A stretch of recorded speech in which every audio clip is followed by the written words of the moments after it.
미국의 빅딜 구상에는 큰 변화가 없었습니다. 백악관 오벌 오피스에서 굳건한 한미 동맹과 함께 약간의 여지를 감지하고 귀국하는 문재인 대통령. 다시 중재자의 고민이 시작됐습니다.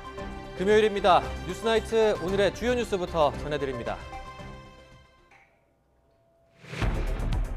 문재인 대통령이 한미 정상회담에서 4차 남북 정상회담 추진 의사를 밝혔습니다. 트럼프 대통령은 남북 정상회담에 대한 북한의 입장을 조속히 파악해달라고 요청했습니다. 한미 정상회담 결과를 두고 여야가 엇갈린 반응을 내놨습니다. 여당은 북미 간 절충점을 찾은 의미 있는 회담이었다고 평가했지만 야당은 뜬구름 같은 회담이었다고 비판했습니다. 북한이 최고인민회의를 열어 김정은 국무위원장을 재추대했습니다. 김 위원장의 권한이 더 강화된 것으로 분석되는 가운데 주요 기관장 교체도 이뤄지며 정권 2기 출범을 알렸습니다. 일본 후쿠시마 수산물 수입 금지에 대한 한일 무역 분쟁에서 우리나라가 승소했습니다. 충격에 빠진 일본 정부는 수입 금지 해제를 계속 요구하겠다고 밝혔습니다. YTN이 김학의 동영상의 고화질 원본을 처음으로 입수했습니다. 김 전 차관 얼굴이 선명하게 드러났고 건설업자 윤중천 씨와의 관계를 읽을 수 있는 단서도 포착됐습니다. 주식 거래 논란을 빚은 이미선 헌법재판관 후보자가 보유 주식을 모두 매각했습니다. 청와대는 임명 강행 입장을 보였지만 자유한국당은 사퇴하지 않을 경우 검찰에 고발하겠다며 강력히 반발하고 있습니다. 마약 투약 혐의로 구속된 남양유업 창업주의 외손녀 황하나 씨가 검찰로 송치됐습니다. 경찰은 결백을 호소한 박유천 씨도 조만간 불러 조사할 예정입니다. 내일까지 맑고 따뜻한 봄 날씨가 이어지며 나들이 하기 좋겠지만 일요일에는 전국에 태풍급 비바람이 몰아칠 것으로 전망돼 철저한 대비가 필요합니다. 우리 시간으로 오늘 새벽에 열린 한미 정상회담에서 문재인 대통령과 트럼프 대통령은 3차 북미 정상회담의 필요성에 공감했습니다. 문 대통령은 북미 대화 촉진을 위해서 김정은 위원장과 다시 만나겠다고 밝혔고 트럼프 대통령은 북한의 입장이 파악되면 조속히 알려달라고 요청했습니다. 워싱턴에서 김도원 기자입니다. 1박 3일 일정으로 백악관을 찾은 문재인 대통령 부부를 트럼프 대통령 부부가 맞이했습니다. 한미 정상 부부가 백악관 집무실 오벌 오피스에서 회담의 시작을 함께한 건 이번이 처음입니다. 문 대통령은 하노이 북미 회담은 더 큰 합의의 과정이라며 북미 대화 재개를 강조했습니다.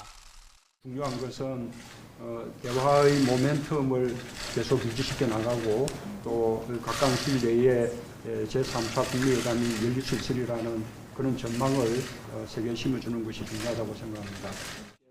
트럼프 대통령도 김정은 위원장과 좋은 관계를 갖고 있다며 계속 대화하겠다고 밝혔습니다. 3차 북미 정상회담이 열릴 수 있고 남북미 정상회담도 김 위원장에게 달렸다며 가능성을 열어두면서도 서두르진 않겠다고 호흡을 조절했습니다. And it really is. It's a step by step. It's not going to go fast. I've been telling you that for a long time. If it goes fast, it's not going to be the proper deal. 두 정상은 이른바 톱다운 방식의 대화가 비핵화와 평화 프로세스 진전의 필수라는 점에 인식을 같이 했다고 청와대는 밝혔습니다.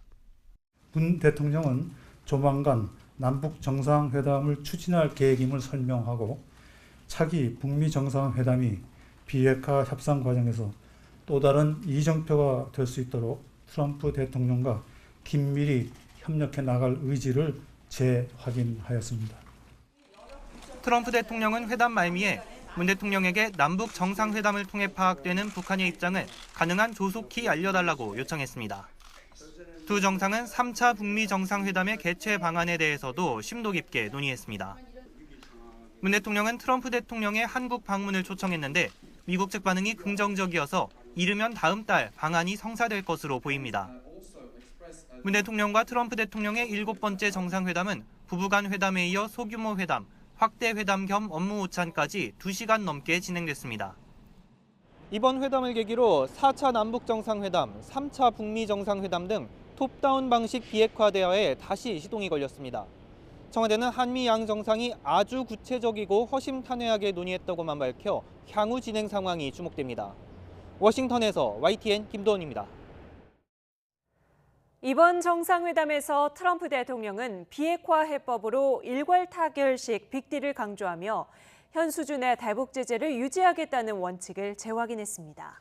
개성공단과 금강산 관광 재개도 아직은 시기가 아니라고 말했는데 다만 단계적 스몰 딜도 아주 배제하진 않아서 눈길을 끌었습니다. 워싱턴 김희준 특파원의 보도입니다.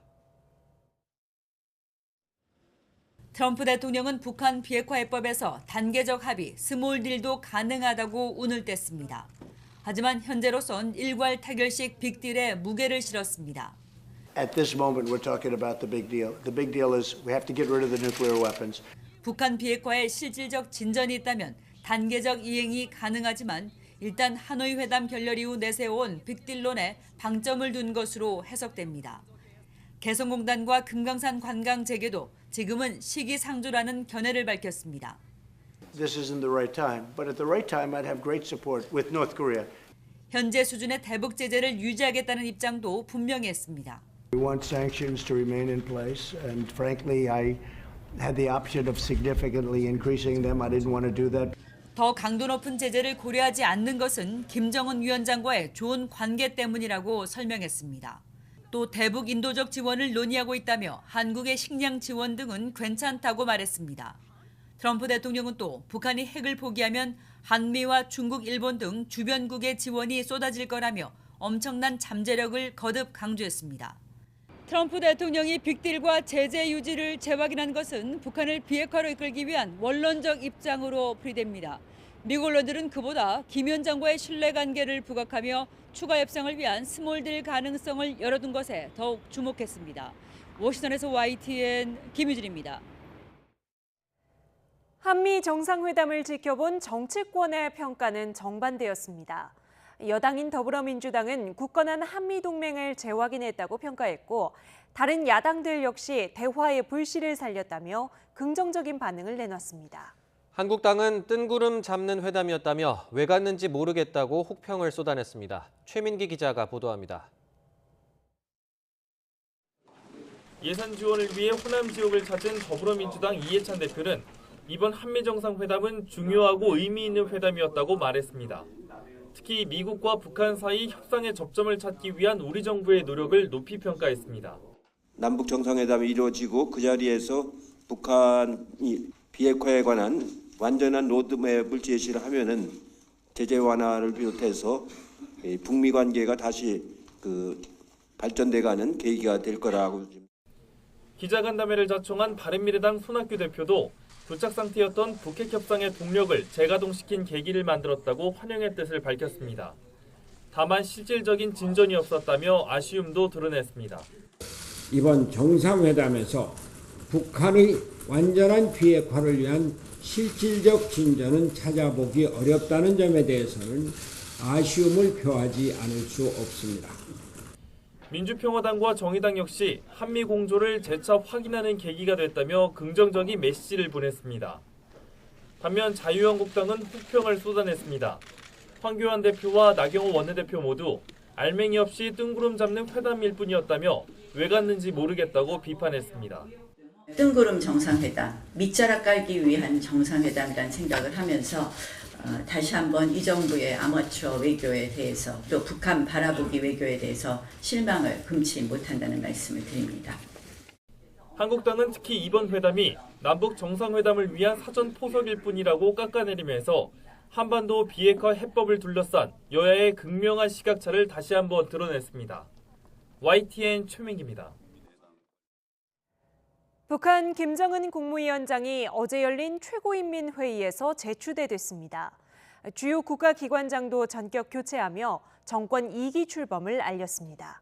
먼저 김지선 기자가 보도합니다. 북한이 지난달 우리의 총선격인 대의원 선거를 치른 뒤 처음 개최한 최고인민회의. 기수 변경과 함께 시작된 회의에선 가장 먼저 김정은 국무위원장이 재추대됐습니다. 김정은 정권 2기가 본격적으로 막을 올린 겁니다. 당초 국무위원장 대신 국가주석직이 신설될 것이란 관측도 나왔지만 현행 국무위원회 체제가 유지됐습니다. 대신 김 위원장의 위상은 한층 올라갔다는 분석입니다. 앞서 열린 당 전원회의에서 김 위원장은 홀로 단상에 앉아 상무위원들과 함께 회의를 주재했던 지난해와 다른 모습을 보였습니다. 주요 인사도 대폭 물갈이 됐습니다. 헌법상 국가 수반인 고령의 김영남 최고인민회의 상임위원장 자리를 최룡의 노동당 부위원장이 물려받았고 김 위원장 집권 이후 줄곧 경제사령탑을 맡아온 박봉주 내각총리도 자리에서 내려왔습니다. 북한의 큰 통치구조 변경은 없는 가운데 김영남, 최태복 등 고령자가 물러나는 세대 교체가 이루어지고 있는 것으로 보입니다. 북한 매체는 최고인민회의가 헌법도 개정했다고 밝혔지만 개헌 내용은 보도하지 않았습니다. 김 위원장은 2기 체제를 꾸리면서 자력갱생을 여러 차례 강조해 경제 건설을 이어가겠다는 의지를 거듭 내비쳤습니다. YTN 김지선입니다. 이번 최고인민회의에서 가장 눈에 띈 건 최룡해가 명실상부한 2인자 자리를 굳혔다는 점입니다. 그동안 누가 국가 원수인지 애매했던 국무위원장과 최고인민회의 상임위원장 사이의 서열도 분명히 있습니다. 강정규 기자입니다. 빨치산 2세대의 대표 주자이자 북한 권력 서열 2위로 꼽혀온 최룡해. 이번 최고인민회의를 통해 국무위원회 부위원장에서 제1부위원장으로 올라섰습니다. 기존에 없던 자리를 새로 만들어 직위를 반올림 해준 겁니다. 최룡해는 북한 헌법상 국가를 대표하는 최고인민회의 상임위원장 자리까지 꿰찼습니다. 간부 인사와 주민 통제권을 쥔 당 조직 지도부장 자리까지 보전했다면 2인자로서는 전례 없는 권력 집중입니다. 그러나 조직 지도부장에서 물러났다면 오히려 위상이 낮아졌다고 볼 수 있습니다. 형식적으로는 권한이 상승된다고 볼 수 있으나 실질적으로는 위상과 역할이 감소된 것이 아닌가 그렇게. 애매했던 국무위원장과 최고인민회의 상임위원장 사이에 서열을 정리한 것도 눈여겨볼 대목입니다. 북한 헌법은 두 직위 모두 국가 원수급으로 규정하고 있습니다. 그런데 이번에 최룡해의 겸직을 통해 최고인민회의 상임위원장을 국무위원장 바로 밑으로 끌어옴으로써 위아래를 분명히 한 겁니다. 김정은 위원장이 올해 최고인민회의 대의원 선거에 출마하지 않은 것도 같은 맥락으로 풀이됩니다. 삼권 분립적 측면보다는 김정은 위원장이 굳이 그 대위원 자리를 유지하면서 상임위원장 아래에 있는 듯한 인상을 줄 필요는 없는 거죠. 오히려 이제 초월적이고 실질적인 어떤 국가 최고 지위를 부여하려는 어떤. 이번에 통과된 개헌안의 내용이 공개되진 않았지만 이 같은 지위와 권한의 변화가 반영됐을 것으로 보입니다. YTN 강정규입니다. 세계무역기구 WTO가 일본 후쿠시마 인근 수산물의 수입을 금지하고 있는 우리 정부의 조치가 WTO 협정에 합치한다고 판정했습니다. 우리 정부는 환영의 뜻을 밝혔지만 일본 정부는 진정으로 유감이라는 입장을 내놨습니다. 계속 수입을 금지하겠다는 우리 정부와 해제를 거듭 요구하겠다는 일본의 입장이 팽팽히 맞서면서 이번 문제가 한일 간의 무역 분쟁으로까지 비화하는 것 아니냐는 우려도 나옵니다. 황선욱 기자와 황보연 도쿄 특파원이 이어서 전해드립니다. 정부는 먼저 WTO 상소기구가 우리 정부의 일본산 식품 수입 규제 조치가 WTO 위생협정에 합치한다고 판정한 것을 높이 평가한다며 환영의 뜻을 표시했습니다. WTO 상소기구가 한국의 수입 금지 조치가 자의적 차별이고 부당한 무역 제한이라는 일본 주장을 인정하지 않고 대부분 핵심 쟁점에서 우리 손을 들어준 것으로 평가했습니다. 일부 절차적 쟁점을 제외한 사실상 모든 쟁점에서 1심 판정 패널 판정을 파기하고 우리의 수입 규제 조치가 WTO 협정에 합치한다고 판정하였습니다. 이에 따라 후쿠시마를 포함한 일본 8개 현의 모든 수산물은 앞으로도 계속 수입이 금지됩니다. 또 일본에 대한 수입 규제 조치도 변함없이 유지됩니다. 모든 일본산 수입식품은 세슘 등 방사능이 조금이라도 나올 경우 17개 추가 핵종에 대한 검사 증명서도 계속 요구하기로 했습니다. 다행히 WTO가 우리 손을 들어줬지만 2차 분쟁 가능성도 없지 않습니다. WTO 상소기구는 한국의 수입 금지 조치가 잠정조치 조항에 위반되는지 일본이 제소하지 않았는데도 1심이 판단한 것은 잘못이라고 지적했습니다. 하지만 1심이 이를 관련 조항 위반으로 판단한 만큼 일본이 정식으로 문제 제기를 한다면 쟁점화할 수 있기 때문입니다. 이 잠정 조치 핵심 쟁점은 여전히 해결되지 않은 상태이고요. 이것이 잠정 조치라는 점에 대해서는 우리 정부도 인정하고 있기 때문에 이 잠정 조치를 뒷받침할 적법 절차를 밟아야 됩니다. 따라서 추가 분쟁을 막기 위해서는 일본 현지 조사와 방사능 위험성 평가 등 관련 조치가 뒤따라야 할 것으로 보입니다. YTN 황순욱입니다.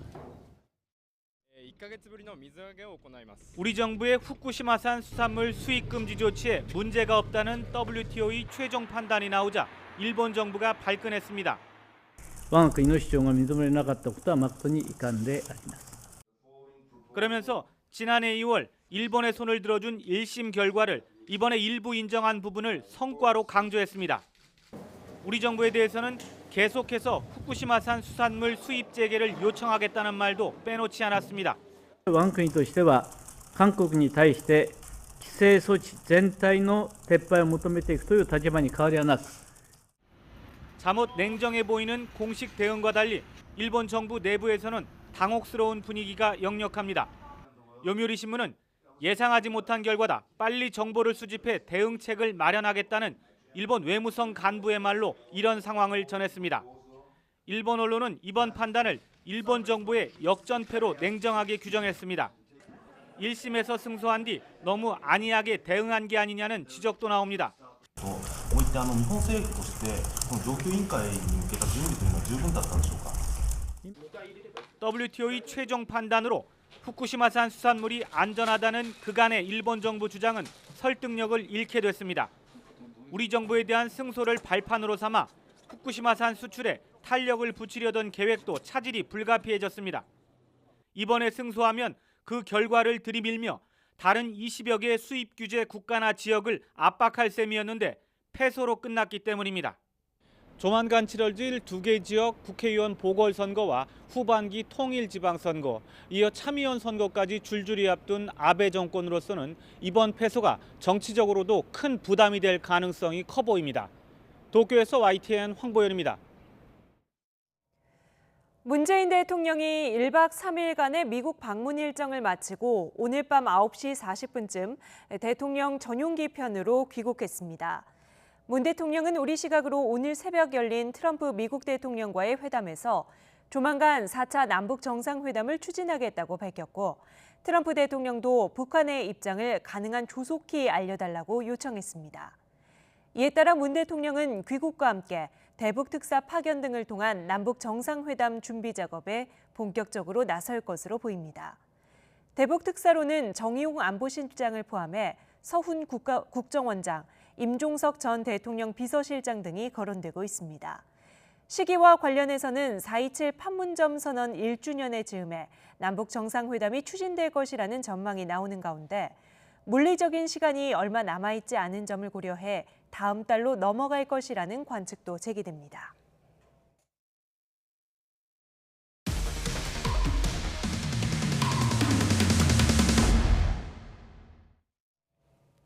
김학의 사건의 출발점이 됐던 이른바 김학의 동영상의 고화질 원본을 YTN이 언론사 최초로 입수했습니다. 기존의 저화질 화면과는 달리 김 전 차관 얼굴이 선명하게 드러났고 윤중천 씨와의 관계를 읽을 수 있는 단서도 포착됐습니다. YTN은 국민의 알 권리와 또 검찰의 부실 수사 의혹을 폭로한다는 차원에서 일부를 공개하기로 결정했습니다. 먼저 한동호 기자의 단독 보도입니다. 2013년 5월 경찰이 확보했다는 김학의 동영상의 고화질 원본입니다. 그 육안으로도 그 식별 가능성도 명확하기 때문에 감정 의뢰 없이 이건 동일인이다라는 것으로 검찰에 송치했다고 합니다. 카메라가 위를 향하자 얼굴은 물론 무태안경까지 선명하게 보입니다. 기존에 공개됐던 휴대전화 촬영본과 같은 내용이지만 흐릿하지 않아서 얼굴을 쉽게 알아볼 수 있습니다. YTN은 더 확실한 확인을 위해 전문기관에 분석을 의뢰했습니다. 화면 속 인물이 김학의 전 차관이란 결론이 나옵니다. 이제 안경이 무태 안경을 쓰는 특징도 있고요. 헤어스타일에 있어서도 한쪽 가르마를 타고 있고, 귀가 좀 독특하게 생긴 편이시죠. 그러니까 약간 크고 밑에 볼이 약간 돌출돼서 튀어나와 있는 형태이기 때문에 사진만 비교해봤을 때는 제가 판단할 때는 동일일 가능성이 굉장히 높다. 파일 기록에 따르면 동영상이 제작된 건 2012년 10월 8일.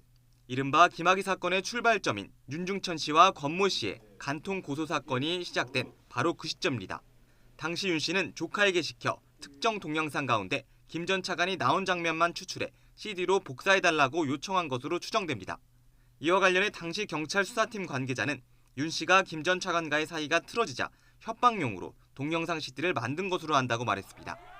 둘의 관계를 추적해 성범죄와 뇌물수수 혐의를 입증할 핵심 단서지만 검찰은 동영상 속 김 전 차관을 불쌍의 남성이라고 표현하며 사실상 사건을 덮었습니다. YTN 한동우입니다. 경찰은 이 고화질 원본을 성접대 증거라고 판단했습니다.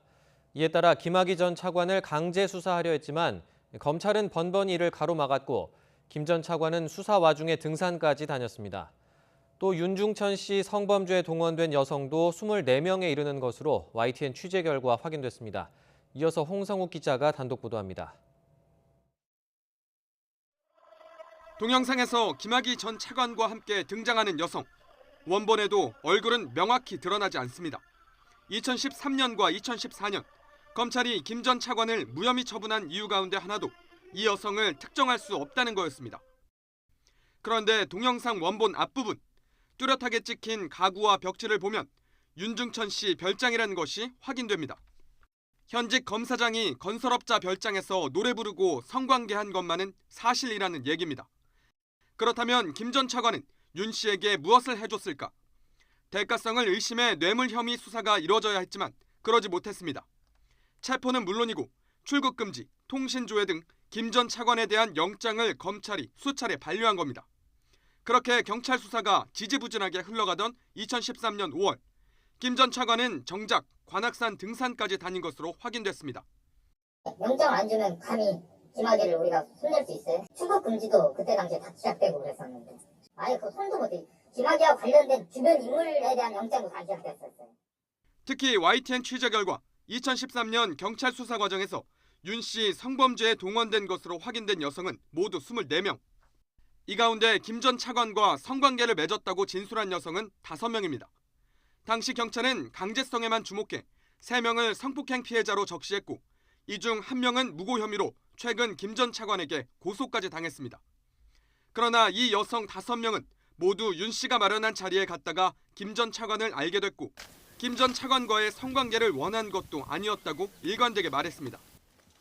검사가 좀 더 의지만 있었다면 추가 수사를 해보거나 아니면 똑같은 근거를 가지고도 다르게 완전 반대의 결론을 낼 수가 있음에도 불구하고 이렇게 불기소 처분을 한 건 좀 납득하기가 어렵다고 보여집니다. 이른바 성인지 감수성이 부족했는지 경찰과 검찰은 원치 않는 성관계였다는 여성들의 진술을 외면했고 결국 김 전 차관은 아무런 처벌을 받지 않았습니다. YTN 홍서욱입니다. 검찰의 부실 수사 의혹을 뒷받침하는 또 다른 정황도 나왔습니다. 당시 윤중천 씨가 검찰 수사를 받고 나온 뒤에 자신이 김학의 전 차관을 감싸줬다고 공공연하게 말했던 것으로 YTN 취재 결과 드러났습니다. 윤 씨가 다른 유력 인사의 성범죄 동영상을 감추고 있을 가능성도 큰 것으로 확인됐습니다. 이정미 기자의 단독 보도입니다.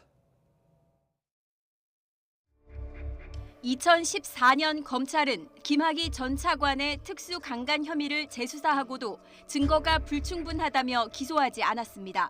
수사 과정에서 김 전 차관은 상대 여성을 아예 모른다고 윤 씨는 성관계 동영상을 촬영하지 않았다고 주장했습니다. 하지만 검찰 수사가 끝난 뒤 윤 씨가 밖에서 한 말은 달랐습니다. 자신이 김 전 차관을 감싸줬다며 진실을 덮었다는 식으로 주변 사람들에게 말하고 다닌 겁니다. 다 자기가 감싸가지고서 자기만 잠깐 구치소에 있다 나왔다. 내가 얼만큼 그 신의가 있는 사람인지 아냐 그런 식으로. 어떻게 안다고는 얘기해요? 김학이 아니요, 그거는 인터뷰 나와 있는 거니까. 부인하진 않아요? 그거 부인하진 않고. 윤 씨는 과거에도 동영상을 직접 찍었다는 발언을 주변인들에게 거리낌 없이 했습니다. 이른바 별장 성접대 동영상 소문이 돌던 2013년 초, 윤 씨는 김 전 차관의 지인에게 김 전 차관과 성관계 동영상을 서로 찍어주기까지 했다고 말했습니다. 특히 윤 씨 별장에 드나든 다수의 사람과 여성들을 고려하면 김 전 차관 이외에 제2의 동영상도 있을 가능성이 큽니다. 뭐 남자끼리 놀면서 친구들끼리, 예? 뭐 이래 뭐 찍고 뭐 이런 나 그런 기억은 있어. 내가 그 전에 한 뭐 10년 전에 더 젊었을 때는 뭐 서로, 응? 그런데 그건 난 뭔 시대인지 모르겠어요. 실제로 YTN 취재 결과 윤 씨가 성관계 영상이나 사진을 들이밀며 협박한 유력 인사는 또 있는 것으로 확인됐습니다. 검찰 수사단은 2012년 말 김 전 차관이 나오는 동영상 CD를 손에 넣었던 폭력 조직원 출신 박모 씨를 최근 참고인 자격으로 불러 조사했습니다.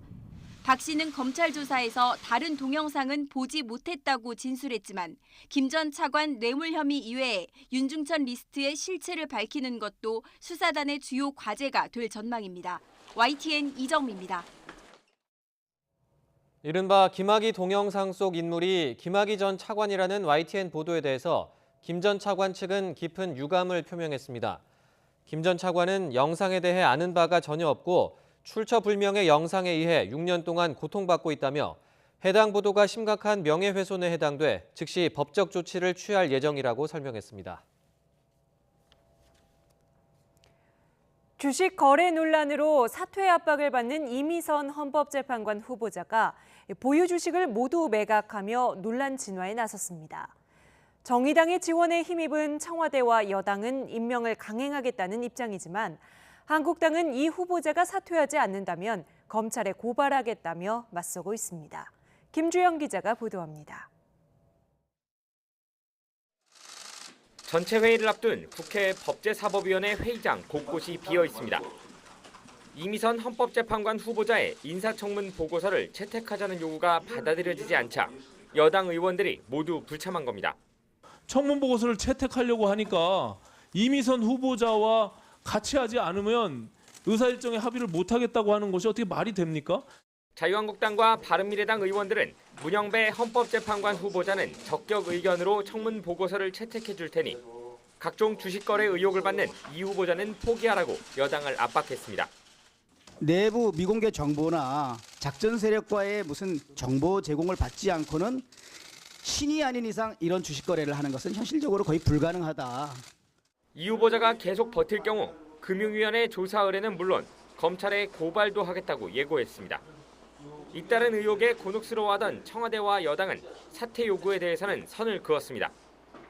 법적으로 문제될 것은 없다며 사실상 임명 강행 입장을 내비쳤습니다. 주식 거래 자체 불법적인 거나 그런 부분은 확인이 안 됐어요. 주가가 내려갔을 때 사고 그다음에 주식이 올라가면 팔고 그건 일반적인 주식 거래의 일반적인 형태거든요.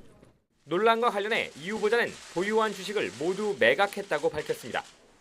이 후보자의 배우자인 오충진 변호사도 직접 방송에 출연해 적극적으로 의혹 해명에 나섰습니다. 투자할 게 주식밖에 없으니까 대부분 주식을 투자하게 된 것인데 그게 왜 잘못이라고 하는지 좀 잘 이해가 되지는 않습니다. 그러니까 전혀 제가 내부자 정보나 뭐 불법적인 정보를 이용해서 거래한 것은 아니고. 이 후보자의 주식 매각 이후 정의당은 결정을 존중한다며 사실상 데스노트에서 이름을 지웠고 청문회에서 날선 비판에 나섰던 평화당 박지원 의원도 이제 너그럽게 봐주자며 옹호하고 나섰습니다. 하지만 한국당이 여전히 강하게 반발하고 있는 데다 임명 반대 여론도 만만치 않아서 박영선, 김현철 장관에 이어 이 후보자 역시 그대로 임명될 경우 대치 정국은 피하기 어려워 보입니다. YTN 김주영입니다. 오늘 나경원 자유한국당 원내대표의 의원실에서 소란이 벌어졌습니다. 대학생 20여 명이 의원실을 점거하다 경찰서로 연행됐는데요. 당시 화면을 함께 보시죠. 국회 여성 방호원들이 바닥에 누워있다시피 하는 젊은 여성을 힘겹게 밖으로 옮깁니다. 끌려가는 여성은 그 와중에도 소리를 치는데요. 다른 학생들도 줄줄이 의원회관 밖으로 쫓겨나는 모습입니다. 이 학생들 왜 갑자기 나경원 의원실 점거를 시도했을까요? 이들은 한국대학생진보연합이라는 단체 소속인데 황교안 대표가 법무부 장관 시절 김학의 전 차관의 성접대 의혹을 은폐했고 나경원 원내대표가 얼마 전 반민특위 관련 망언을 했다며 두 사람이 사퇴할 것을 요구했습니다. 이 단체는 지난달 나 원내대표의 지역구 사무실을 점거하며 농성을 벌이기도 했습니다. 국민의 목소리를 들어달라며 면담을 요구했지만 나 의원 측이 응하지 않아 의원실을 점거했다는 주장입니다. 오늘은 국회에서 열리는 세미나와 공청회에 참석한다며 의원회관에 들어갔다가 돌연 의원실로 향한 것으로 확인됐는데요. 이 때문에 국회 보안이 뻥 뚫렸다는 비판도 제기됐습니다. 여러분께서는 어떻게 생각하시나요? 잠시 뒤 나이트 포커스에서 전문가들과 함께 이 내용 자세히 짚어보겠습니다.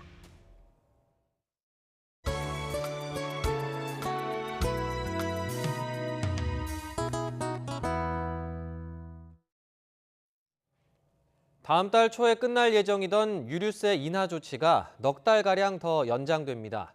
대신 인하폭을 절반가량 줄이기로 해서 기름값이 지금 수준보다는 다소 올라갈 예정입니다. 김평정 기자가 보도합니다. 한 푼이라도 싼 기름을 넣기 위해 운전자들은 셀프 주유소를 찾곤 합니다. 알뜰한 운전자들에겐 그동안 기름값을 낮추는 데 한몫했던 유류세 인하의 연장 소식이 반가울 수밖에 없습니다. 차로 영업을 좀 많이 하다 보니까 좀 부담되는 게 있었는데 뭐 이렇게 더 연장이 된다고 하면은 뭐 더 저희한테는 뭐 이득이 되는 거니까 좋은 거 아닐까요?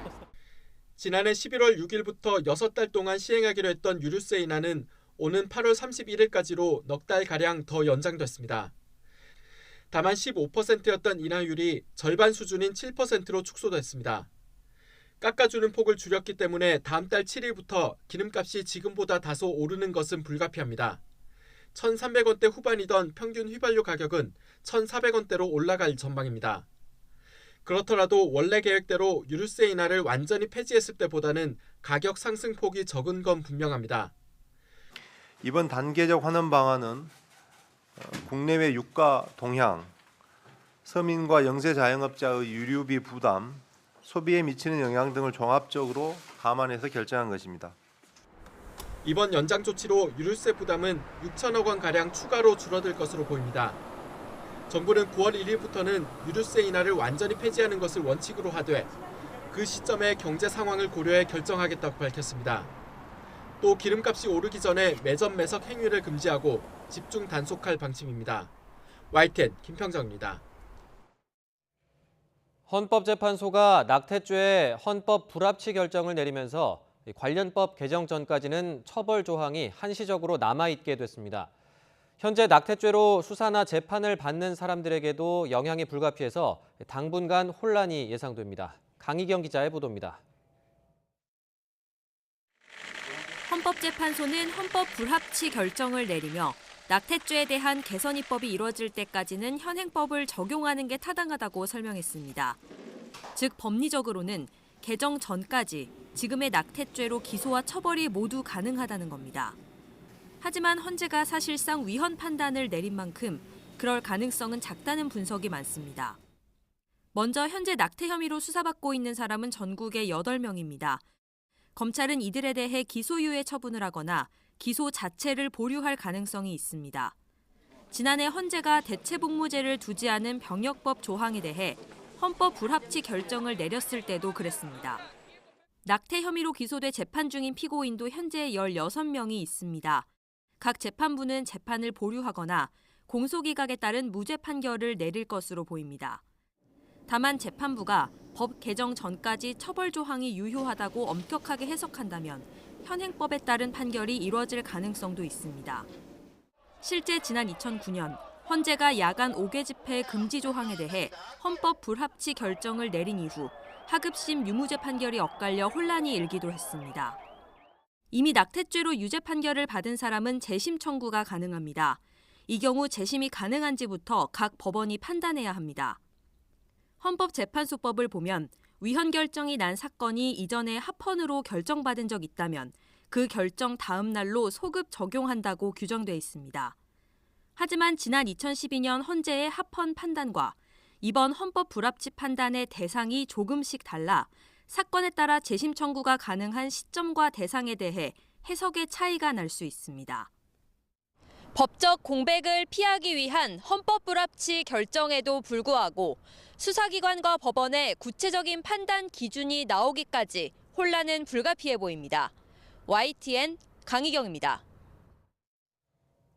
66년 만에 낙태죄가 폐지 절차를 밟게 되면서 앞으로 관련 논의도 속도를 낼 것으로 보입니다.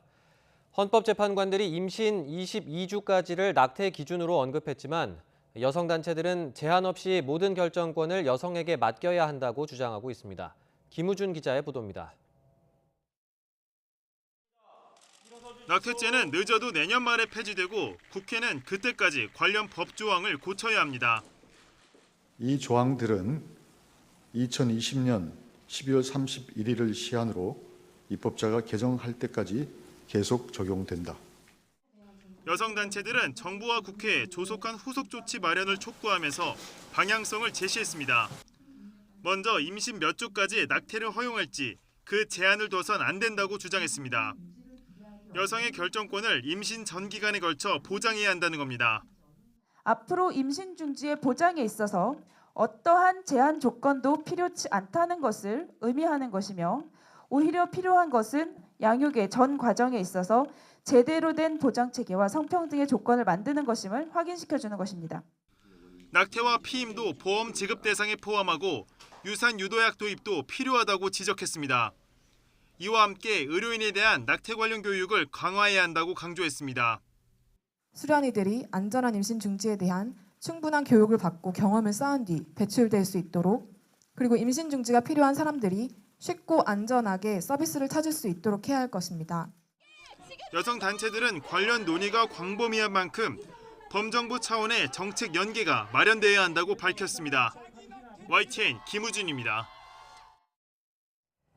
마약 투약 혐의로 구속된 남양유업 창업주의 외손녀 황하나 씨가 검찰로 송치됐습니다.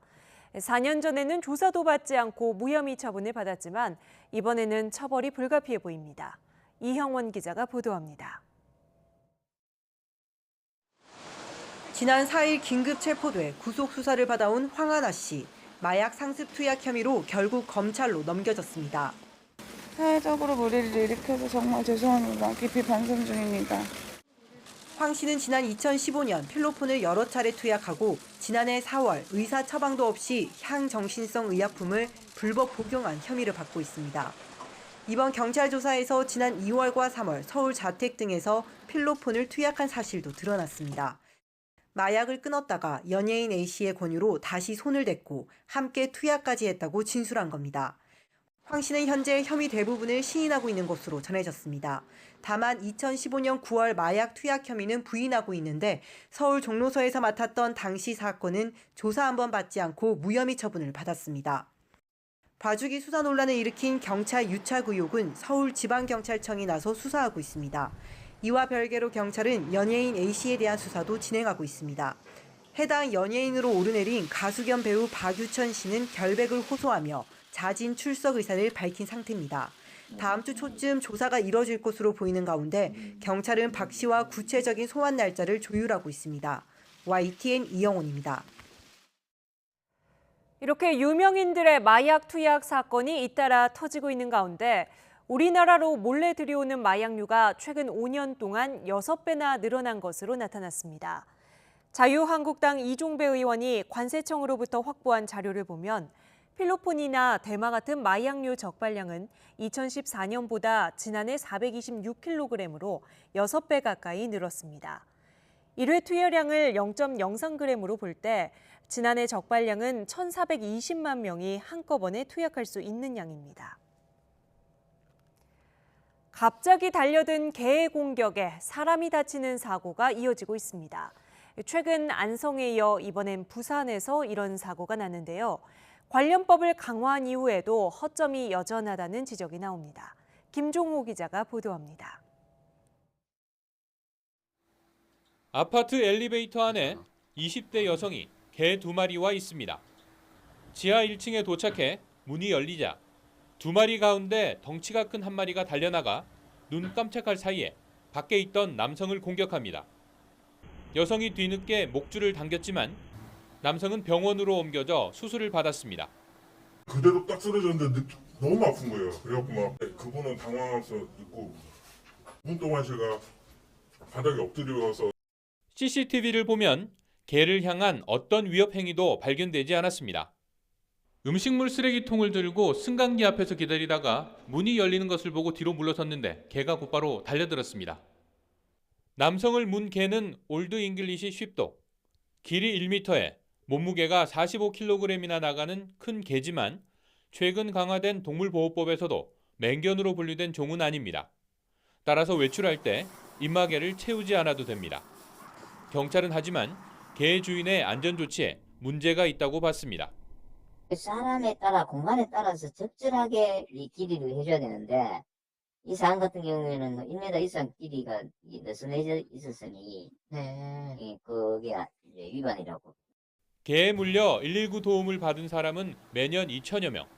사고가 잇따르자 정부는 몸 높이 40cm 이상을 입마개 의무 착용 대상으로 정하도록 법을 고치려 했지만 동물보호단체 등의 반대로 규정이 느슨해졌습니다.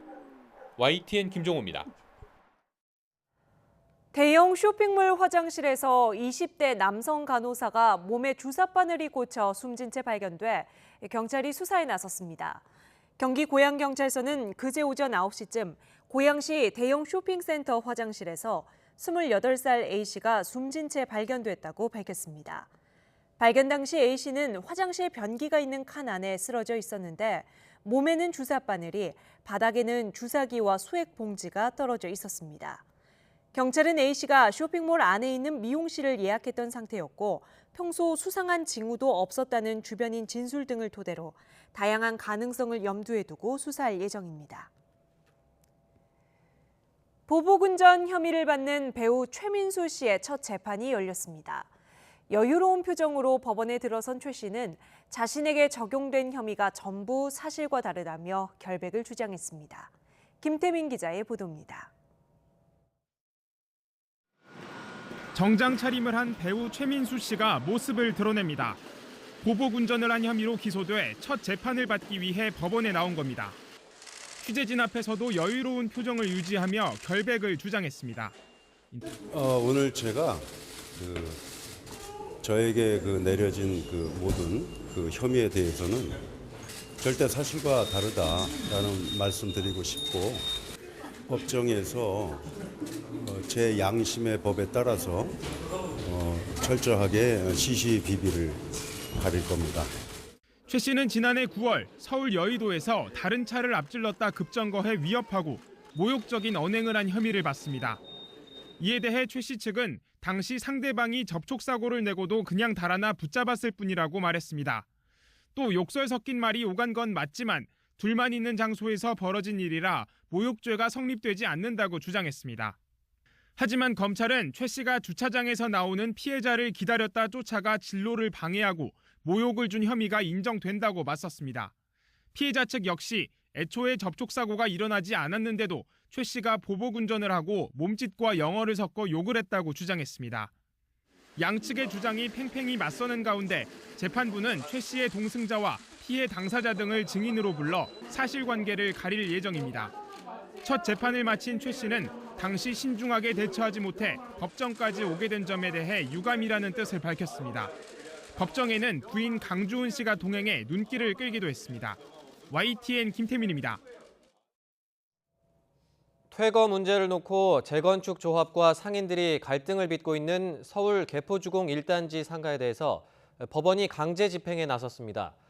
집행관 측과 상인들이 충돌하면서 부상자가 속출했습니다. 박기환 기자의 보도입니다. 재건축을 앞둔 개포주공 1단지 상가. 머리에 띠를 두른 상가 세입자들과 노란 옷을 입은 법원 집행관들이 뒤엉켜 몸싸움을 벌입니다. 법원이 강제 집행에 나서자 상인들이 물리력으로 막아선 겁니다.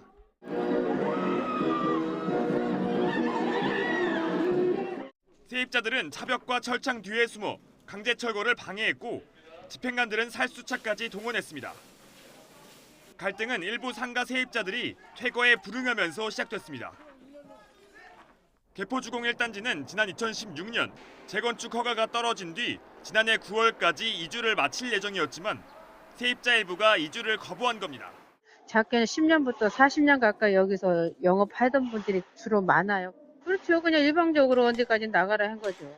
상가에는 세입자 14명과 철거민연합회 회원들만 남아있는 상황. 재건축 조합의 신청으로 법원은 세 번째 강제 퇴거 집행에 나섰습니다.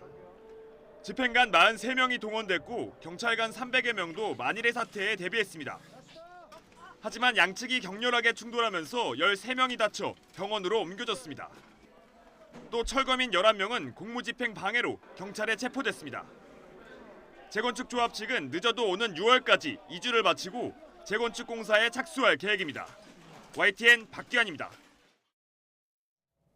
환자들의 진료비 환급금 일부를 빼돌린 혐의를 받는 가천대 길병원에 대해서 경찰이 압수수색을 벌였습니다. 인천지방경찰청 지능범죄수사대는 오늘 오전 10시부터 6시간 넘게 가천대 길병원 원무과 사무실과 전산 서버 등의 수사관들을 보내 관련 자료를 확보했습니다. 길병원 원무과 직원들은 환자들이 낸 진료비 가운데 국민건강보험공단에서 환급받은 급여 항목 일부를 돌려주지 않고 챙긴 의혹을 받고 있습니다. 박근혜 정부 시절 친정부 성향의 보수단체 지원을 강요한 혐의로 재판에 넘겨진 김기춘 전 대통령 비서실장과 조윤선 전 정무수석이 1심에 이어서 2심에서도 유죄를 선고받았습니다.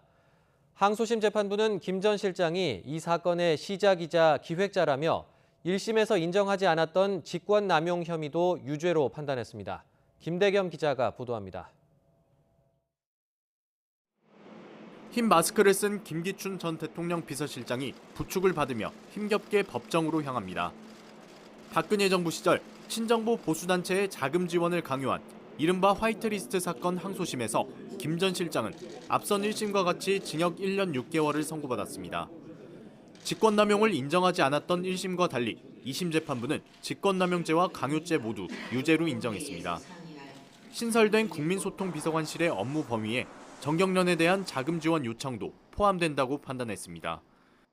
특히 김 전 실장에 대해선 화이트리스트 사건의 시발점이고 기획자로 규정했습니다. 김 전 실장을 정점으로 그 아래에 있던 정무수석과 소통비서관 등을 통해 조직적 범행이 이뤄져 책임이 무겁다는 겁니다. 보수 시민단체를 도구로 이용해 사상의 자유를 억압하고 자유민주적 기본 질서를 침해했다고 지적했습니다. 조윤선 전 정무수석 역시 1심과 마찬가지로 징역 1년에 집행유예 2년을 선고받았습니다. 재판부는 김 전 실장의 지시가 중간 관리자인 조 전 수석을 통해 실무자에게 전달되고 집행됐는데 몰랐다는 주장은 맞지 않다고 지적했습니다. 2심도 유죄를 선고받은 조 전 수석은 별다른 입장 표명 없이 굳은 표정으로 서둘러 법정을 빠져나갔습니다. 현기환 전 정무수석 등 나머지 7명도 대부분 1심과 같은 형량을 유지했습니다. 재판부는 직권남용 부분을 유죄로 인정했지만 1심에 포함된 강요죄와 사실관계가 같아 추가로 형량을 올리진 않는다고 설명했습니다. YTN 김대겸입니다. 미국에서 별세한 고 조양호 한진그룹 회장의 시신이 오늘 새벽 국내에 도착했습니다. 조 회장의 빈소가 마련된 서울 신촌 세브란스 병원 장례식장에는 정재계 인사들의 조문이 이어졌습니다. 김현우 기자의 보도입니다. 이른 새벽 인천공항, 미국 LA에서 별세한 한진그룹 고 조양호 회장의 운구가 나흘 만에 고국 땅에 도착했습니다. 조 회장의 시신은 곧바로 신촌 세브란스 병원 장례식장으로 옮겨졌습니다. 고인이 남긴 마지막 당부는 가족들의 협력이었습니다. 마음이 참 무겁습니다.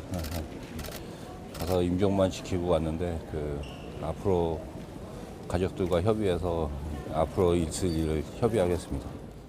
가족들끼리 잘 협력해서 사이좋게 이끌어 나가라고 말씀하셨습니다. 빈소를 찾은 정재계 인사들은 항공과 물류 산업을 이끈 고인의 역할을 거론하며 애도를 표했습니다. 고인께서 우리 한국 산업 발전에 큰 기여를 하셨습니다. 명복을 빕니다. 늘 이렇게 이메일 읽고 쓰시고 그러던 모습이 기억이 나고요. 또 업에 관한 얘기를 여쭤보면 그 실무적인 지식이 상당히 밝으셨던 일에 관한 기억이 많습니다. 그냥 안타깝습니다. 한진그룹은 조 회장의 장례를 회사장으로 하고 석태수 한진칼 대표가 장례 위원장을 맡았습니다. 장례는 5일장으로 치러지며 빈소 외에도 한진그룹 계열사 등 국내 13곳, 해외 6곳에 별도의 분향소가 마련됩니다. 평생 항공인의 삶을 산 조양호 회장. 국내 항공산업의 부흥기를 이끌고 평창 동계올림픽 유치에 기여하는 등 업적을 남겼지만 말년에는 가족들의 일탈과 검찰 수사라는 오명을 안고 영역의 70년 생을 마감했습니다. YTN 김현우입니다. 올봄 아직 벚꽃놀이 가지 못하셨다면 내일이 마지막 기회가 될 것 같습니다. 내일은 따뜻하겠지만 일요일에는 전국에 또다시 태풍급 비바람이 몰아칠 것으로 보입니다. 정혜윤 기자의 보도입니다. 따뜻한 봄 햇살 아래 만발한 벚꽃이 화려한 자태를 뽐냅니다. 눈송이처럼 피어난 새하얀 벚꽃은 산책길 좌우로 터널을 이루며 환상적인 아름다움을 선물합니다. 시민들은 이 순간을 놓칠세라 사진기에 추억을 담습니다. 요즘 날씨가 되게 변덕스러워서 춥고 그랬는데 꽃 구경하기 되게 좋은 날씨인 것 같아요. 꽃도 지금 되게 예쁘게 많이 펴서. 하지만 벚꽃은 이번 주말이 즐길 수 있는 마지막 기회가 될 전망입니다. 일요일에 차가운 공기가 남하하며 대기가 불안정해져 전국적으로 비와 함께 태풍급 강풍이 몰아칠 것으로 보이기 때문입니다. 거센 비와 초속 17m가 넘는 강풍에 벚꽃잎이 버티지 못하고 대부분 져버릴 가능성이 큽니다. 해안과 강원 산지에서는 순간적으로 초속 25m 안팎의 매우 강한 바람이 불어 강풍특보가 발표되는 곳이 많겠고 그 밖에 다른 지역에서도 초속 15m 안팎의 강한 바람이 불겠습니다.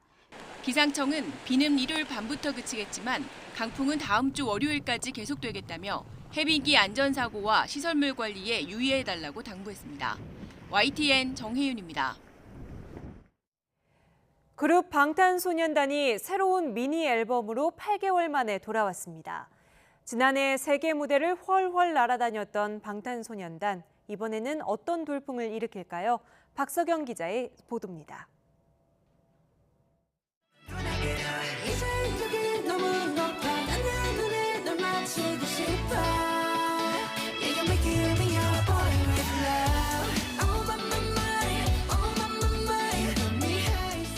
방탄소년단의 새 미니 앨범 네버 오브 더 소울 페르소나가 공개됐습니다. 지난 2년 6개월 동안 펼쳤던 러브 유얼셀프 시리즈에 이어 8개월 만에 새로운 연작이 시작된 겁니다. 이번 앨범에는 타이틀곡 작은 것들을 위한 시를 비롯해 리더 RM의 솔로곡, 인트로 페르소나 등 모두 7곡이 수록됐습니다. 빌보드를 휩쓴 팝 가수 할씨와 세계적인 싱어송라이터 에드시런까지 참여했습니다. 나는 누구인가 등 전작과 마찬가지로 팬들에게 전하는 솔직한 내면의 이야기가 담겼습니다. 반응은 벌써 뜨겁습니다. 예약 판매 첫날부터 한 달 넘게 북미 최대 온라인 쇼핑몰인 아마존에서 베스트셀러를 차지했고 선주문량은 300만여 장을 기록했습니다. 현재 미국으로 날아간 방탄소년단은 현지 홍보를 마치고 돌아와 오는 17일 국내에서 기자간담회를 엽니다. 이어 다음 달 미국과 브라질, 영국 등 세계 8개 지역에서 러브 유얼셀프, 스피크 유얼셀프 스타디움 투어로 팬들을 만납니다.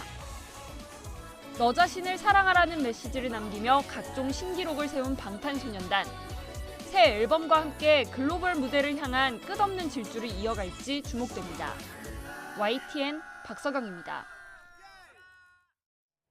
질병관리본부는 3월 이후 독감 의심 환자가 계속 늘고 있다며 영유아 보육시설과 학교 등 집단시설과 가정에서 예방에 주의를 기울여 달라고 당부했습니다. 질병관리본부에 따르면 독감 의심 환자는 지난 겨울 이후 감소하다가 지난달부터 증가세로 바뀌었습니다. 연령대로는 13세에서 18세가 가장 많고 7에서 12세가 뒤를 잇습니다. 청와대 국민청원 홈페이지에 올라온 11.15 포항지진 피해배상 및 지역재건 특별법 제정을 간곡히 요청합니다. 라는 청원에 20만 명이 넘는 국민이 동참했습니다. 청원인은 특별법을 통해 신속한 보상이 이루어져야만 지진 상처로 얼룩진 시민 마음이 치유되고 정상적인 생활을 할 수 있다고 주장했습니다. 앞서 지난달 20일 정부조사연구단이 포항 지진은 지열 발전이 촉발했다고 결론 내리면서 특별법을 제정해 정부가 지진 피해 배상을 해야 한다는 주장이 확산해 왔습니다. 영국 경찰에 체포된 위키리크스의 설립자 줄리언 어산지가 미국 정부의 송환 요구에 대항해 싸울 것이라고 밝혔습니다. 어산지의 소송 대리인인 제니퍼 로빈슨 변호사는 현지 시각 11일 어산지가 런던 웨스트민스터 치안법원에 출석한 뒤 기자들과 만나 어산지가 미국 정부의 송환 요구에 맞서 싸우겠다고 말했다고 전했습니다. 런던 웨스트민스터 치안법원의 판사는 어산지가 스웨덴에서의 성폭행 혐의와 관련해 지난 2010년 법원이 발부한 구인장에 응하지 않았다면서 현지 시각 11일 유죄 판결을 내렸습니다. 법원에 출두한 어산지는 무죄를 주장했지만 판사는 이를 받아들이지 않았습니다. 네, 뉴스나이트가 전해드리는 생활의 팁 알아요 시간입니다. 소화가 잘 안 될 때 찾는 활명수. 이 활명수 안에는 현오색이라는 약재가 들어있는데요. 임신부의 경우 신중하게 사용하는 게 좋다고 합니다. 식약처가 현오색이 들어간 활명수 등 의약품이 임신부에게 안전한지 추가 연구를 진행하고 있는데요. 결과가 나오기 전까지 관련 제품에 임신부 주의 문구를 넣겠다고 밝혔습니다.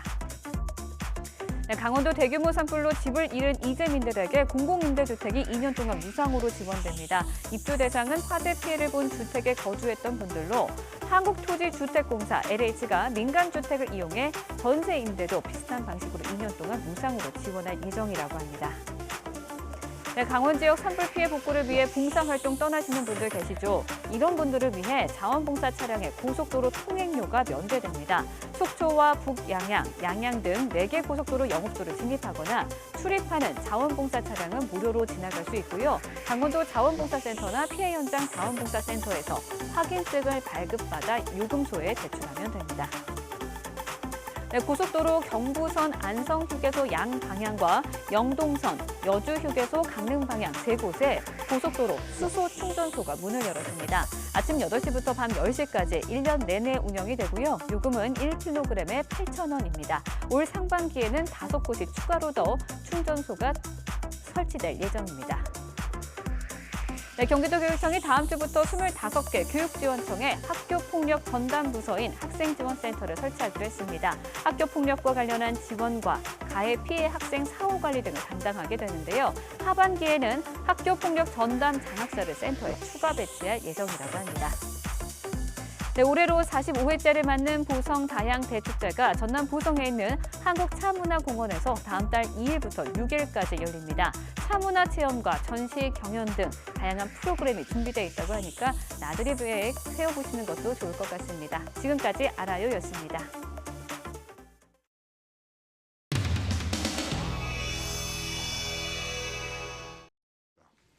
의사일정 제1항 헌법재판소 재판관 문영배 인사청문회를 상정합니다.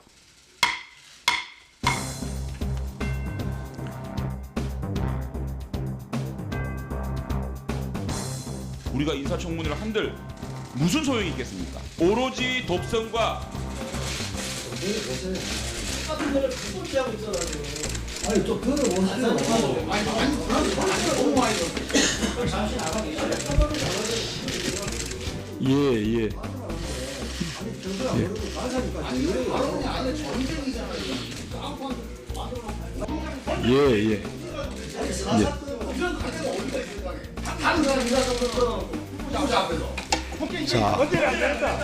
자. 이렇게까지 야당을 발언해서 예. 이렇게 공격하고 이렇게 소리 지르고 기사님 당연합니까? 예, 알겠습니다. 조용히 하세요. 네. 지금 이런 상황에서 인사청문회를 더 한다는 것은 저는 아무런 의미가 없고 우리 은용배 후보자, 은용배 헌법재판관님 축하드립니다. 아주 축하드립니다. 잘하십시오 라고 끝내는 것이 맞다고 생각합니다. 예. 조용히 마세요. 예. 자, 예. 예. 제가 말씀드렸듯이 위원님들의 발언권 얻지 않고 발언하지 마세요. 진행은 제가 합니다. 방해하지 마세요. 자, 발언권 얻지 않고 발언하지 마시기 바랍니다. 조용히 하고 있잖아 지금. 발언권 얻지 않고 발언하지 마시기 바랍니다. 조용히 하고 있잖아 지금. 야당 의원님들께서는 이 청문회를 진행할 필요가 없다라고 말씀하시고 여당 의원님들께서는 청문회를 진행해야 된다 이렇게 말씀하십니다. 정회를 선포합니다.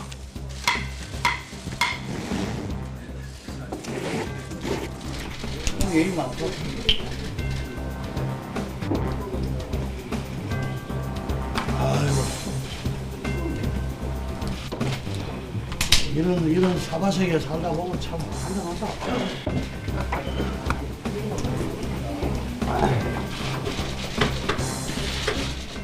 당황스러우시죠? 항상 이렇습니다. 편안하게.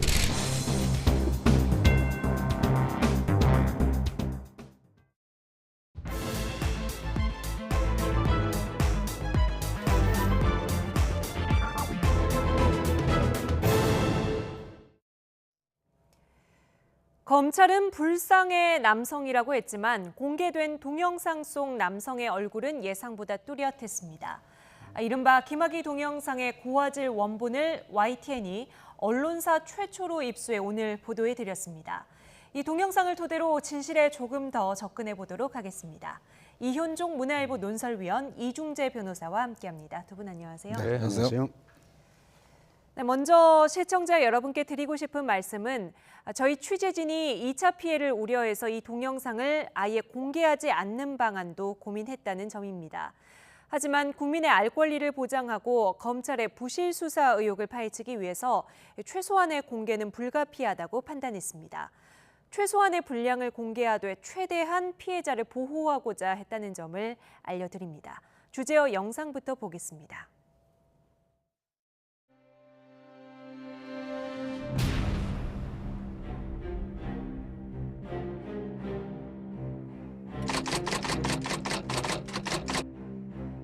그 육안으로도 그 식별 가능성도 명확하기 때문에 이제 안경이 무태 안경을 쓰는 특징도 있고요. 헤어스타일에 있어서도 한쪽 가르마를 타고 있고 귀가 좀 독특하게 생긴 편이시죠. 그러니까 약간 크고 밑에 볼이 약간 돌출돼서 튀어나와 있는 형태이기 때문에 사진만 비교해 봤을 때는 제가 본 데서는 동일일 가능성이 굉장히 높다.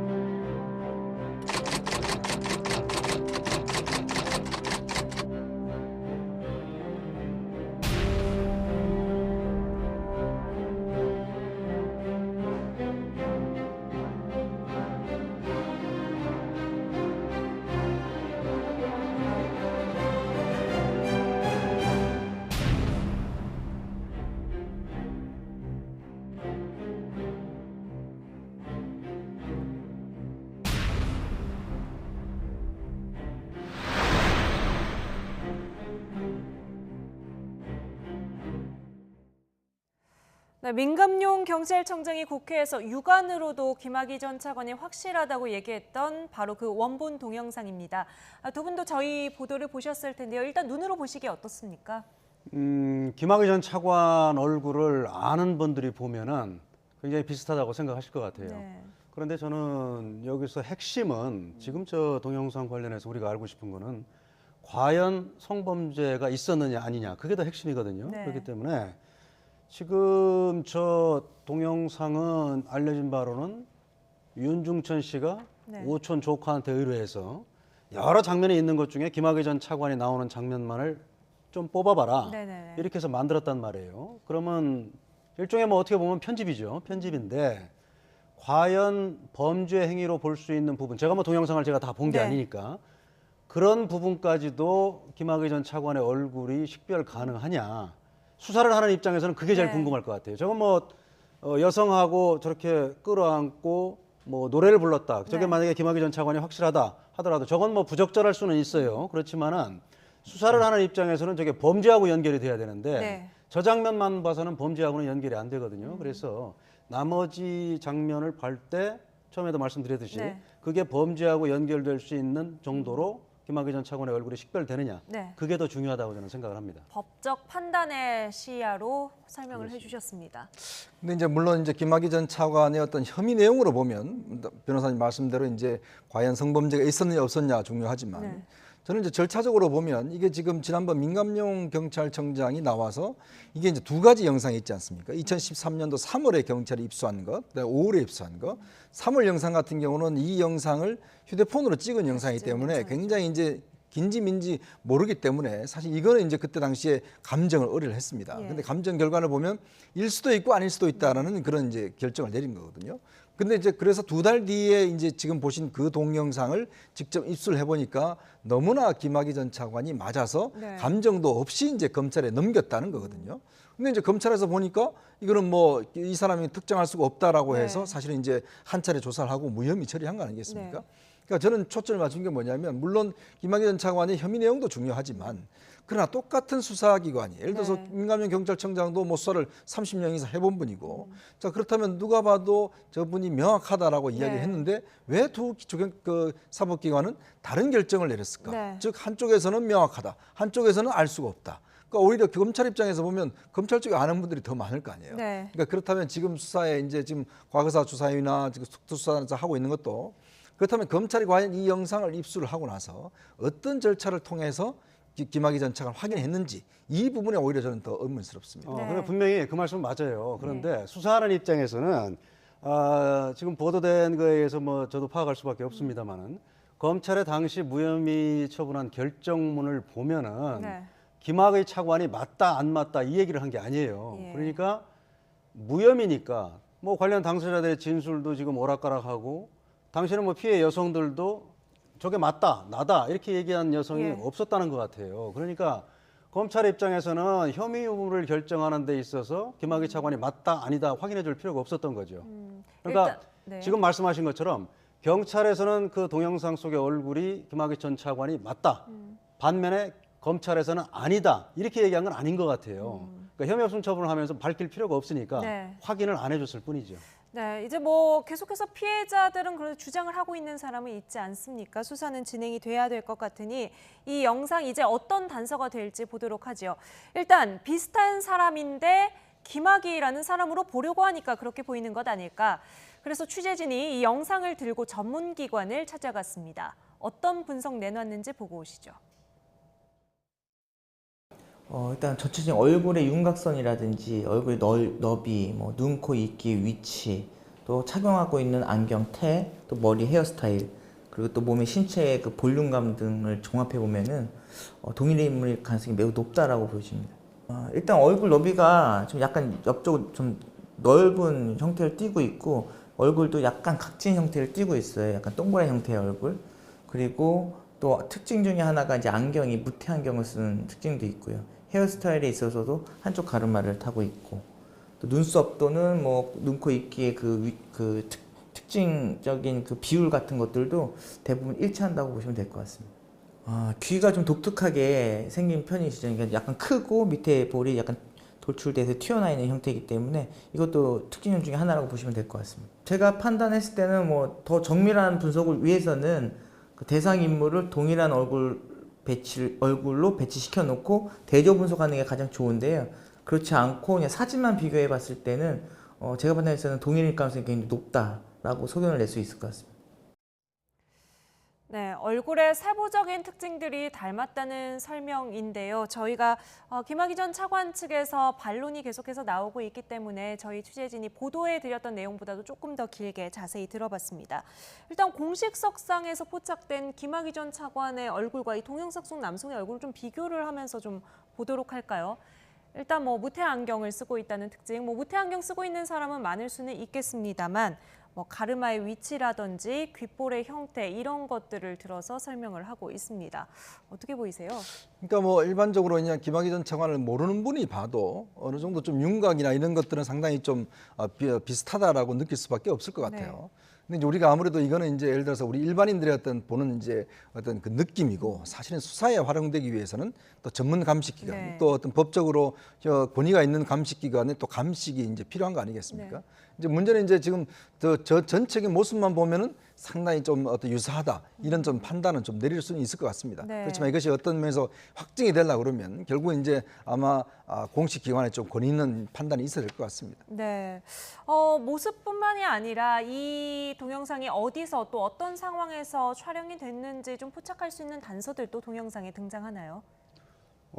지금 알려진 바로는 아까 말씀드렸듯이 윤중천 씨가 자신의 오촌 조카한테 얘기해서 김학의 전 차관이 나오는 것만 한번 뽑아봐라.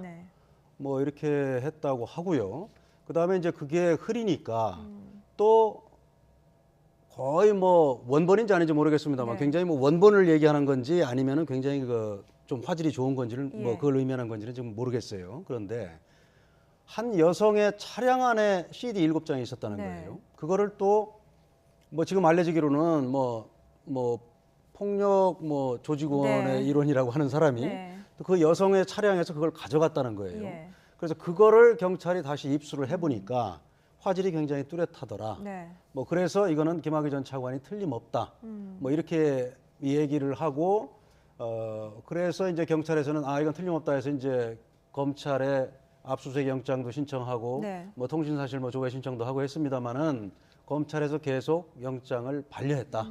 그래서 더 이상 수사를 진척할 수 없었다. 뭐 이런 얘기죠.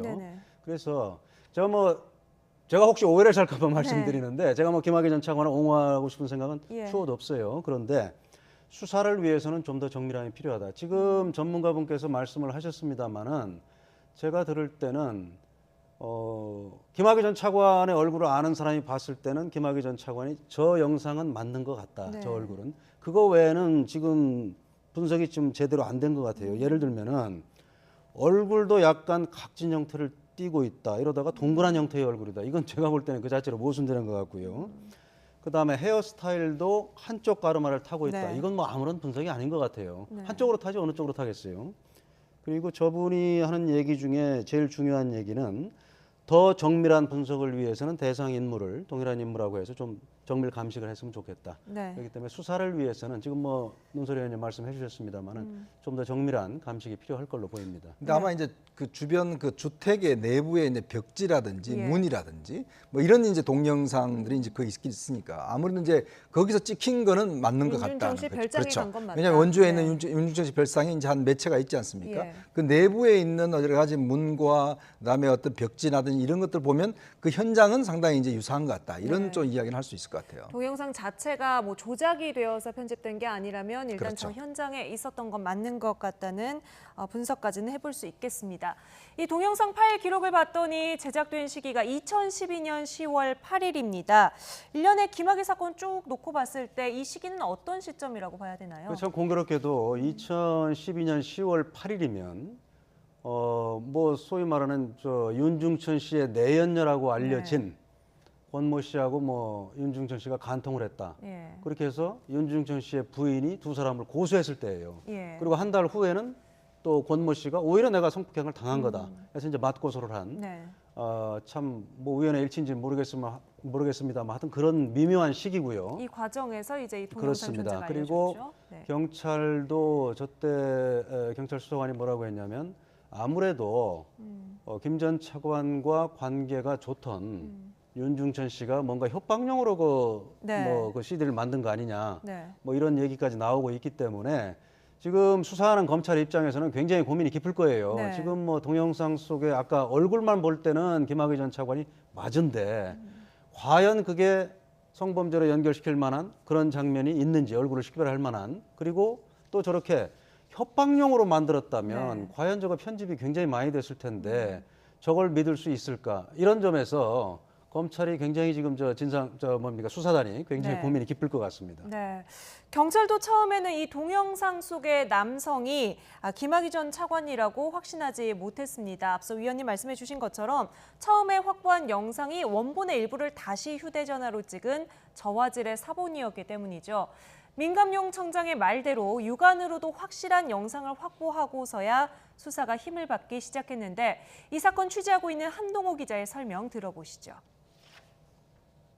경찰이 사본 영상을 확보를 했어요. 근데 이거를 국가수에 이제 의뢰를 했는데 국가수에서는 이 정도 화질 갖고는 이게 김학의 전 차관이라는 거를 뭐 아예 배제할 수는 없지만은 맞다고 확신할 수도 없다. 이렇게 회신을 했거든요. 좀 애매한. 네네. 예. 그러다 보니까 이 원본 영상을 찾자. 이제 경찰에서는 이제 그때 당시에는 이제 발등에 불이 떨어져서 막 찾으러 이제 수소문을 하고 다녔었는데 이제 그때 이 관련된 그 여성이 한 분 계신데 그분에 있는 벤츠 차량 안에서 CD가 7장이 있었는데 그거를 이제 가져갔던 그 건달로 알려진 분이 계세요. 근데 그분이 이제 CD 갖고 있다, 영상 갖고 있다. 근데 이제 경찰이 이제 뭐 어느 정도 협조를 해주면은, 그러니까 나를 처벌하지 않으면은 뭐 이런 거를 뭐 줄 수 있겠다. 이런 취지로 이렇게 얘기를 해서 이제 좀 어렵게 경찰이 이 원본 영상을 그 당시에 5월에 입수를 했었습니다. 네, 이 원본 영상 CD를 손에 넣었던 인물, 앞서 기자가 뭐 다른 표현을 썼습니다만 앞서 변호사님 폭력조직원 출신이라는 말씀을 하셨고요. 최근 검찰도 인물에 대해서 참고인 조사를 했다고 합니다. 일단 김학의 전 차관 측은 이 영상 뭐 조작된 거라고 주장을 하는 건가요? 그러니까 이게 지금 이제 원본이라고 이야기하셨는데, 그럼 이게 CD가 원본인가? 사실 CD도 어떤 면에서 PC에서 내려받은 거거든요.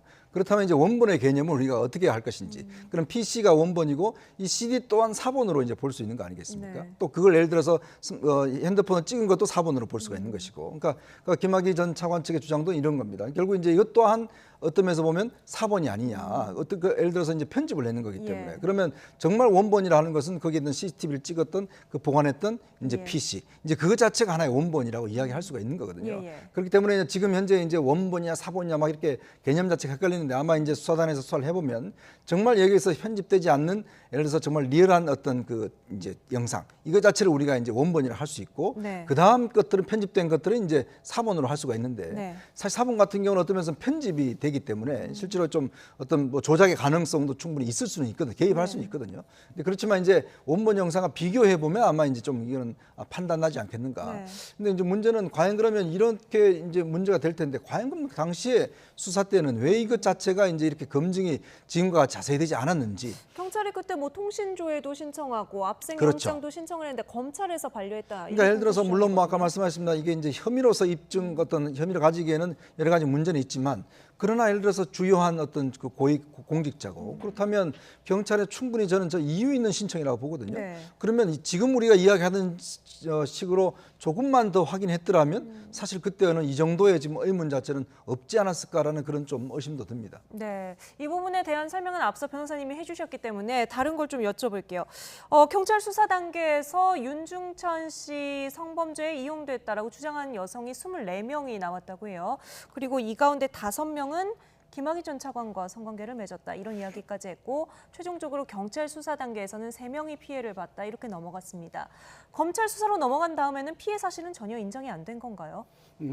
당시에 지금 보니까 검찰도 수사를 굉장히 꽤 오래 했어요. 보니까 여러 사람을 조사하고 자료도 검토하고 했는데, 보니까 그때 저 피해 여성들의 진술이 모르겠습니다. 지금은 뭐 검찰에서 우리 얘기를 해도 검찰이 뭐 엉뚱한 거 트집 잡고 얘기를 안 듣더라 뭐 그랬는데, 모르겠어요. 그거는 정말 그랬다면은 뭐 검사들이 정말 잘못한 거고요. 근데 또 검찰 얘기는 당시 피해 여성들이 내가 저 동영상 속에 나오는 사람이 아니다, 뭐 이렇게 얘기했다는 보도도 있어요. 그래서 어느 말이 맞는지 이번 수사단에서 그걸 충분히 입증을 좀 해야 될 것 같고요. 그래서 이게 좀 저희들이 볼 때는, 저도 뭐 검사장을 오래 해봤습니다만은 저게 워낙 대립되는 등장인물들이 있으면 서로 말이 다르기 때문에 또 느낌도 달라요. 그렇기 때문에 이건 뭐 검사하고 느낌이 다르다는 거는 이제 뭐냐면 검사 입장에서는 충분히 조사했다고 생각했는데 뭐 또 막상 고소를 하거나 참고인으로 간 사람들 입장에서는 왜 검사가 내 말을 자르고 엉뚱한 질문만 해댈까. 검사들은 뭐 또 선의로 시간이 없으니까 법률적으로 혐의 유무를 판단하는 것만 물어볼 수 있거든요. 그리고 다른 얘기하면 그 얘기는 필요 없다, 이렇게 할 수도 있어요. 그래, 그렇게 하고, 그다음에 이번 수사단에서 한번 밝힐 문제는 뭐 이게 뭐 범죄 혐의하고 직접 관련이 없을지는 모르겠습니다만 과연 경찰이 그 당시에 압수수색 영장을 신청하고 뭐 여러 가지 신청을 했는데 검찰이 반려했다면은 그건 기록을 보면 되거든요. 네. 충분히 소명 자료가 있음에도 불구하고 이게 기각을 한 건지 그건 이번 수사단에서 네. 면밀하게 좀 봐야 된다고 생각을 그러니까 합니다. 이제 아마 피해자들의 진술 자체가 보면 사실 이제 피해자들 주장은 처음에는 이 피해 본 분이 피해가 안 받다 그러다가 그 다음에 다시 피해 받다 해서 이제 다시 고소를 한 거 아니겠습니까? 네. 근데 문제는 이제 검찰 입장에서 볼 때는 이 피해가 그 당시 거기 어떤 별장에서만 있은 게 아니라 다른 몇 군데서도 사실 있었거든요. 그렇다면 예를 들어서 우리가 이제 성폭력 피해라고 하는 것은 이제 강제에 의한 것이었는데 문제는 이제 그때 검찰 입장에서 볼 때는 이게 좀 강제가 아닌 것 같다라는 그런 이제 판단을 내린 것 같고, 근데 지금 이제 피해자 여성분은 당시에 자기가 어떤 강제에 의해서 이제 몇 차례 걸쳐서 다른 장소에 당했다라고 이제 주장하고 있는 거거든요. 아마 그때 당시에 이제 검찰 입장에서 보면 그 피해자들의 진술 자체의 일관성, 사실 이제 뭐 검찰 해보셨지만 이 검찰 쪽에 볼 때는 피해자들의 진술이 얼마나 일관된가를 굉장히 중요시하게 봅니다. 그래서 이게 이제 진술이 좀 오락가락하기 때문에 그것에 대한 신빙성을 좀 덜 둔 것 아닌가 이제 그런 또 의문도 듭니다. 근데 이제 그 부분 중요한 말씀 해주셨는데 저도 이제 뭐 얘기가 나오면 그 말씀을 좀 드리고자 했어요. 뭐냐면 지금 피해 여성들은 뭐 완곡하게 표현했을 수는 있습니다. 물론 좀 뭐 원하지 않는 관계를 했다. 뭐 이렇게 말씀을 하고 계시잖아요. 그런데 그게 과연 정말 뭐 내키지 않는데 뭐 했다 뭐 이런 건지 아니면은 강제적으로 한 건지. 왜냐하면 무슨 뭐 우리 지난번에 뭐 지사 사건 때 났습니다만 업무상 위력에 의한 뭐 강간이다 이러면은 거기에는 상대방의 뭐 한 거를 불능하게 만들 정도의 뭐 폭행이라든가 협박이 필요 없어요. 내키지 않았는데 하는 상황이 있을 수 있으니까 내키지 않으면 안 해야 되는 거 그런데 아닌가요? 문제는 일반 강간죄에 있어서는 피해자의 한 거를 거의 불가능하게 할 정도의 폭행이나 협박이 있어야 되거든요. 그게 없으면은 내키지 않는 상태에서 어영부영 뭐 이런 게 이루어졌다 하더라도 법률적으로는 그게 기소하기가 참 어려운 그런 상황이 있을 수 있거든요. 최근에 또 이제 성인지 감수성이라는 이런 개념들이 등장을 하면서 이 비슷한 사건들에서 이제 좀 판단이 달라지기도 하잖아요. 근데 그렇기 때문에 지금은 이제 검찰이나 법원의 기준이 과거보다는 조금 기준이 낮아졌다 인정하는 비율이 그렇게 볼 수는 있습니다만은 기본적으로 이거는 업무상 위력에 의한 뭐 강간이라든가 그건 아니거든요. 그렇기 때문에 강간죄의 기본 요건은 그런 폭행이나 협박, 아주 강도가 센 이게 있어야 됩니다. 이준일 변호사께서 어쨌든 조금 더 엄격하게 법률적인 잣대로 지금 이 동영상도 분석을 하고 계시는 걸로 저도 이해가 됩니다. 윤준천 씨는 과거에 다른 뭐 동영상도 많이 찍었다 주변에 이렇게 말을 하고 다녔다고요. 그러니까 이게 이제 처음에 어떤 그 김학의 씨가 무혐의 됐을 때 그 내가 다 좀 해서 해줬다, 다 이제 어떤 덮어줬다 이런 이제 진술들을 주변에 많이 하고 다닌 것 같아요. 이제 그렇다고 한다면 이게 어떤 면에서 보면 그런 어떤 단서들을 볼 때는 뭔가 하여튼 그 윤준천 씨가 본인의 어떤 그 혐의를 덮기 위해서 여러 가지 또 이제 김학의 전 차관의 어떤 혐의를 덮기 위해서 했는 것 아닌가. 또 이제 어떤 면에서 보면 그때 당시에 또 이게 이 영상을 만들게 된 계기가 결국 두 사람 간의 이제 관계가 틀어지면서 된 거 아니겠습니까? 그러니까 지금 현재 이제 검찰의 조사는 뭐냐면 이 특수강간 같은 경우는 이제 공소시효가 2007년 12월 이후에는 15년이 됐기 때문에 그 전에 일어난 사건은 10년이었어요. 그러니까 참 공소시효가 애매합니다. 그래서 지금 현재 과거사조사위원회에서도 건의한 게 뭐냐면 그거보다는 뇌물 혐의로 이제 건의한 거거든요. 즉 윤준천 씨가 뇌물 준 게 1억 이상 되면 이제 15년이 되기 때문에 그러면 이제 공소시효가 남아 있어요. 이제 그래서 아마 이제 검찰의 수사도 과연 윤준천 씨 상대로 해서 과연 뇌물을 얼마만큼 이제 했는지 대가성이 있었는지 이런 부분들을 좀 집중적으로 보고 있는 것 같습니다. 저희가 좀 반론 보도도 하자면 김학의 전 차관 측에서는 저희 YTN 보도에 대해서 성접대 동영상에 대해서는 전혀 아는 바가 없다. 보도가 심각한 명예훼손에 해당한다고 전해왔고요. 즉시 법적 조치를 취할 예정이라고 했습니다. 앞서도 이야기 나눴지만 원본이 아닌 CD 형태의 영상을 원본이라고 보지 않고 있고 또 해당 영상의 원본과 동일성이 증명되지도 않았다. 이런 점들을 들고 있는데요. 이종재 변호사께서 보시기에는 김학의 전 차관 측의 이런 반론 또 반박 저희가 어느 정도까지 조금 유념을 하면서 받아들여야겠습니까? 네, 지금 말씀하셨습니다만은 이제 김학의 전 차관 입장에서는 하여튼 모든 걸 엄밀한 기준에서 지금 반박을 하는 걸로 보여요. 이게 정말 뭐 원본이 아니라면 왜 원본이라고 보도했느냐.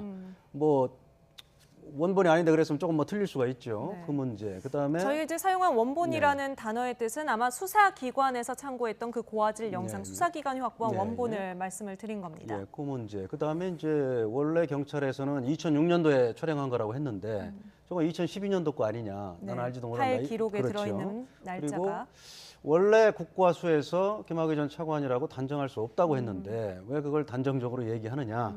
뭐 이런 불만인 것 같습니다. 네, 제가 참고로 조금 설명을 해드리자면 전문가의 입장을 설명을 저희가 인용을 해서 김학의 전 차관의 가능성이 매우 높아 보인다는 것까지 보도를 해드렸습니다. 네, 이중재 변호사는 여기서 먼저 인사드리도록 하죠. 오늘 도움 말씀 고맙습니다. 네, 김학의 전 차관 사건이 검찰의 부실 수사 의혹 속에 흐지부지 끝났던 당시 이 법무부 장관은 황교안 현 자유한국당 대표였지요. 황 대표는 선을 긋고 있지만 모를 수가 있느냐는 정치권 안팎의 의혹은 계속 따라붙고 있습니다. 이와 함께 나경원 원내대표의 최근 반민특위 관련 발언까지 한국당의 불만을 품은 일부 대학생들이 오늘 뜻밖의 방식으로 반감을 표출했는데요. 주제어 영상으로 먼저 보고 오겠습니다.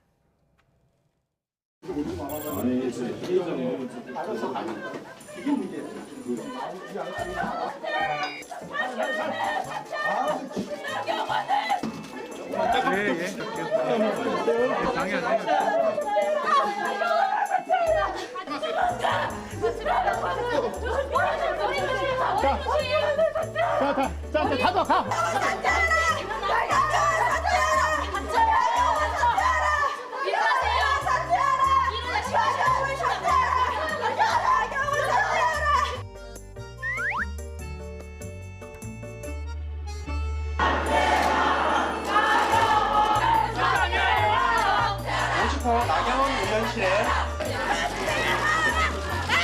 천천히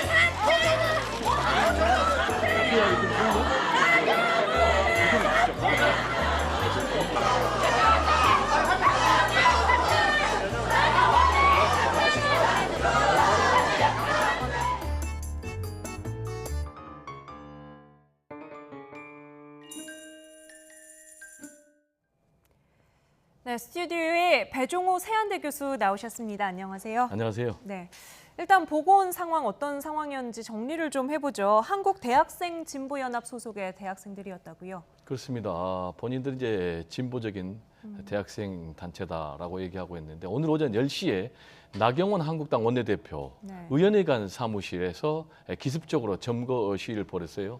그래가지고 한국당의 황교안 대표 그리고 나경원 원내대표 사퇴하라 이렇게 주장하면서 50분간 기습적으로 점거 농성 벌이다가 국회 방호과 직원에 의해서 강제로 끌려 나왔어요. 그런데도 이제 계속해서 시위를 벌이다가 경찰에 의해서 12시쯤에 22명인데 전원 연행이 돼서 지금 조사를 받고 있다고 합니다. 지금 다 연행돼서 조사를 받고 있군요. 혐의가 뭐가 됩니까?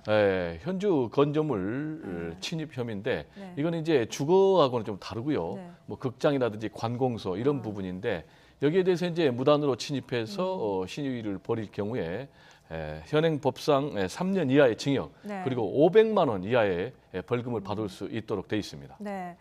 앞서서 이제 학생들 요구사항이 황교안 대표, 나경원 원내대표 물러나라 이런 내용이라고 하는데 어떤 이유 때문인가요? 그러니까 이제 황교안 대표가 이제 그 아까 말씀드린 우리가 좀 토론했던 김학의 사건과 관련해서 그 은폐했다는 의혹과 함께 또 나경원 원내대표가 지난번에 이제 반민특위와 이제 사회적 혼란을 불러일으켰다. 그 발언했지 않습니까? 이제 그 발언. 그다음에 이제 최근에 강원도 산불 방해 관련해서 나경원 원내대표가 이제 이 안보실장을 이제 뭐 상임위에서 못 가겠다. 뭐 이런 것 등등으로 이제 해서 한 것인데 과연 저런 사안들이 지금 점거 농성까지 할 수 있는 그런 사안인지 저는 뭐 솔직히 의문스럽습니다.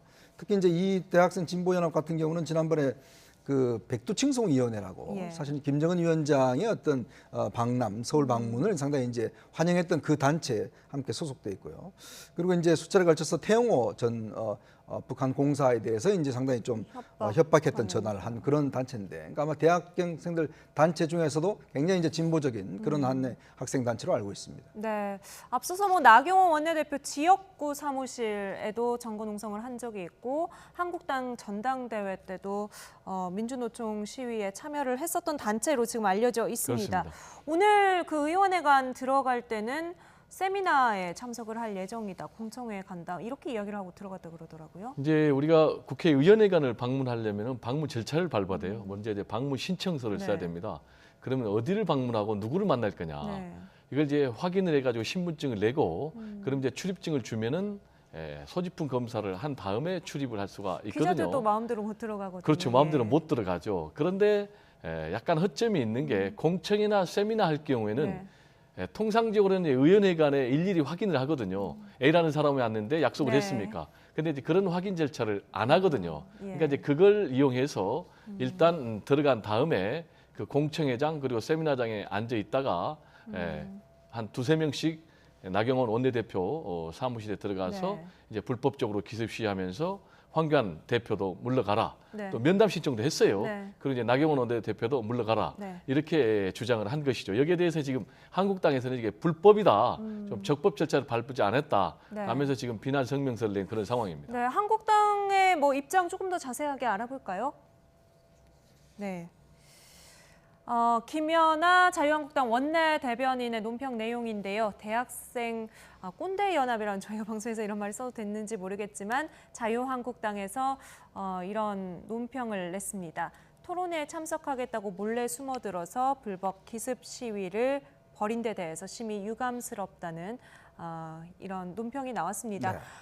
이런 식으로 정치적인 좀 표현을 하는 거 좀 어떻게 봐야 될까요? 그러니까 일단 지금 오늘 같은 경우는 이제 주로 더불어민주당 의원들이 주최하는 세미나에 이제 상당히 제가 볼 때는 아마 의원회관 내부 사정을 잘 아는 것 같아요. 왜냐하면 저희들도 뭐 출입을 해보면 실제 이제 좀 허점이 하나 있습니다. 바로 이제 아까 말씀드렸던 이제 세미나장 같은 경우에 그때는 이제 일일이 회관에 누구다라고 확인하지 않거든요. 그러니까 이 학생들도 이제 신분증을 맡기고 다 세미나장에 삼삼오오 갔다가 딱 시간대가 돼서 이제 집결해서 이제 바로 들어간 것이거든요.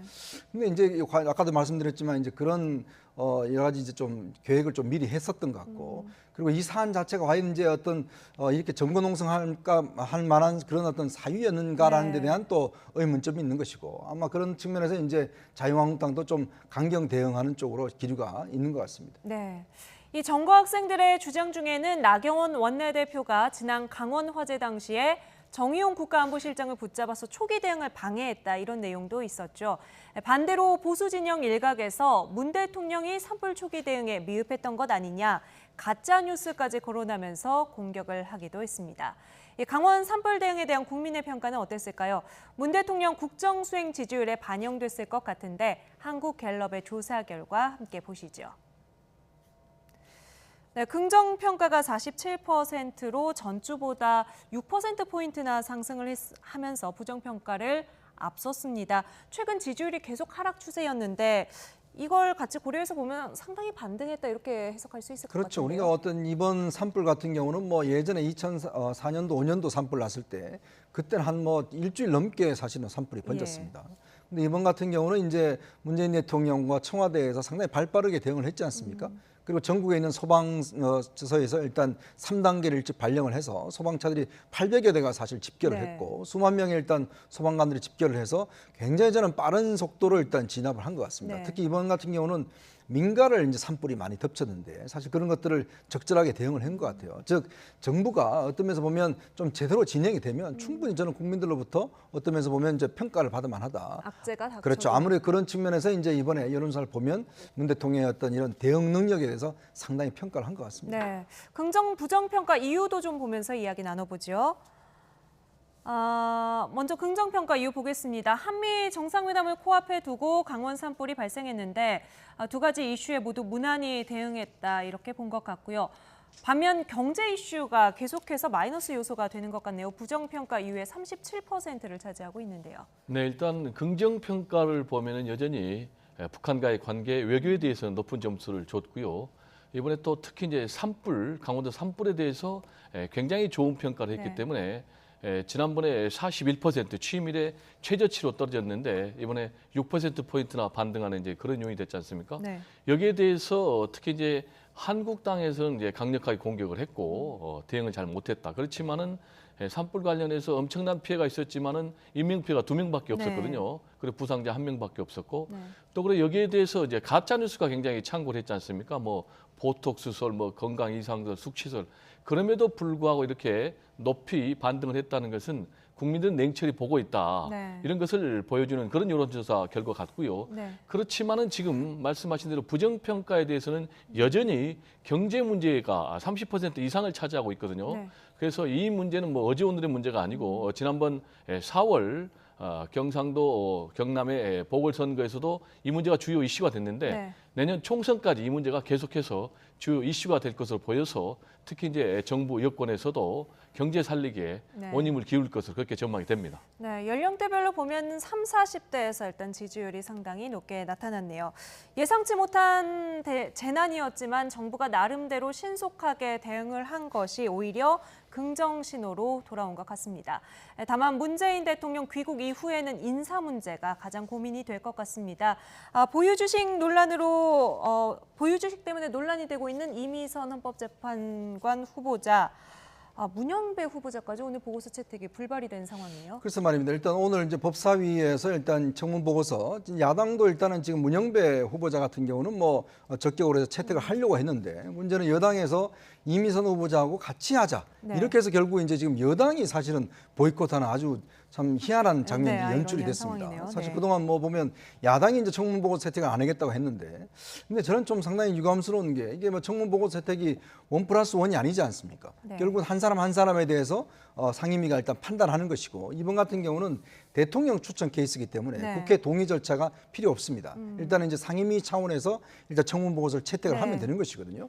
그렇다고 한다면 지금 문영배 후보자 같은 경우는 일단 채택을 했기 때문에 저는 충분히 해야 될 필요가 있는 것인데 근데 이미선 후보자 같은 경우는 지금 주식과 관련돼서 여러 가지 지금 논란들이 있는 것이거든요.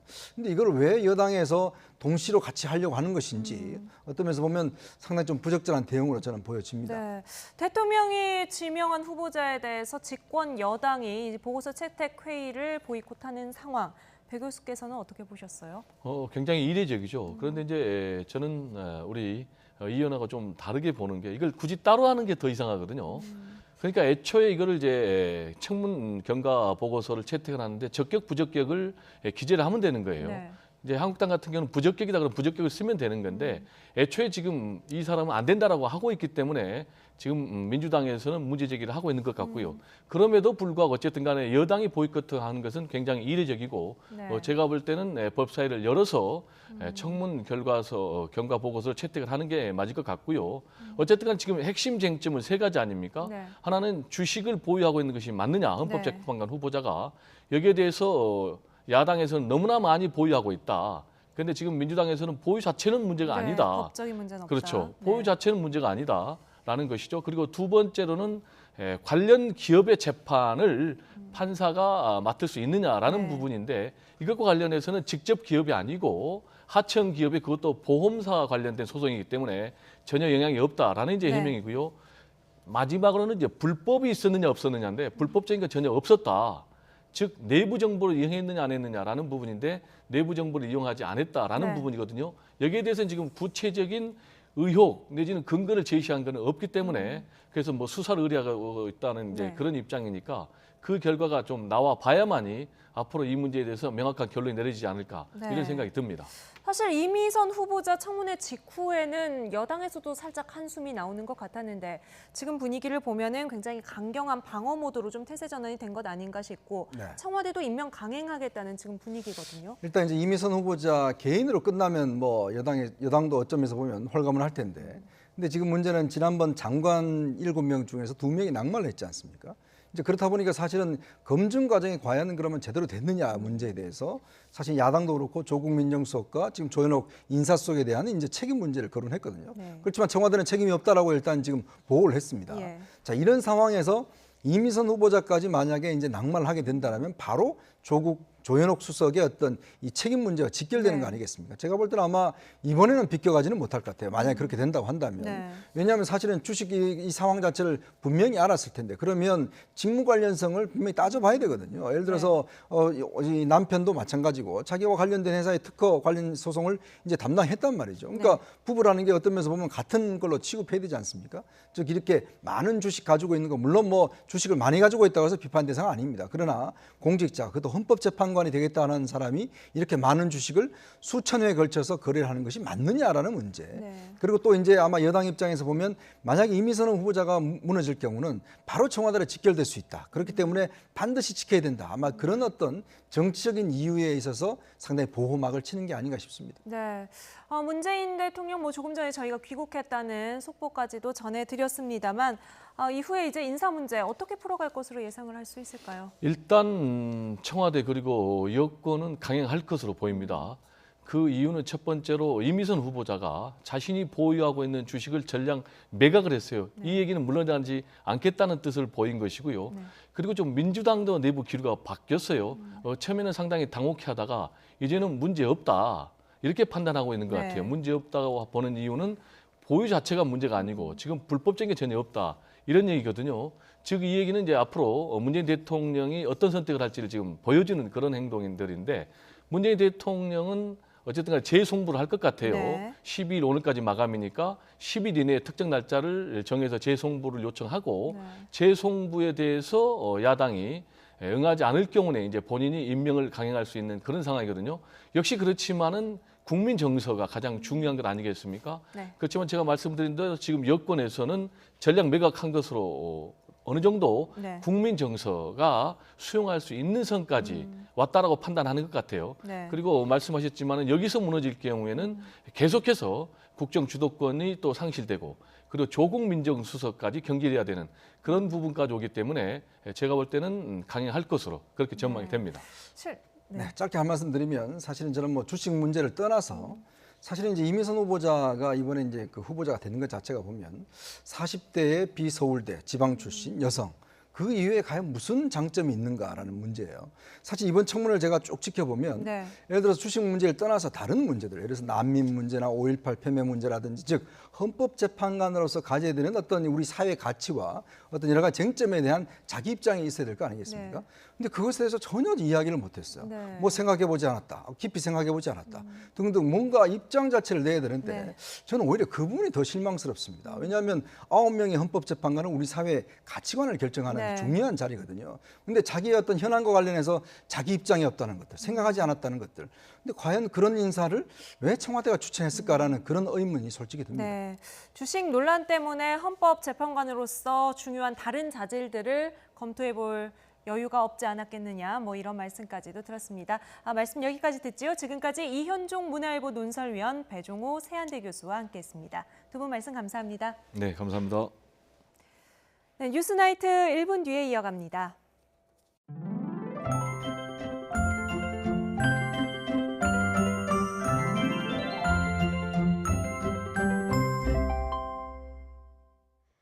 주말인 내일도 따뜻한 봄 날씨가 이어지면서 봄꽃 나들이 즐기기 좋겠습니다.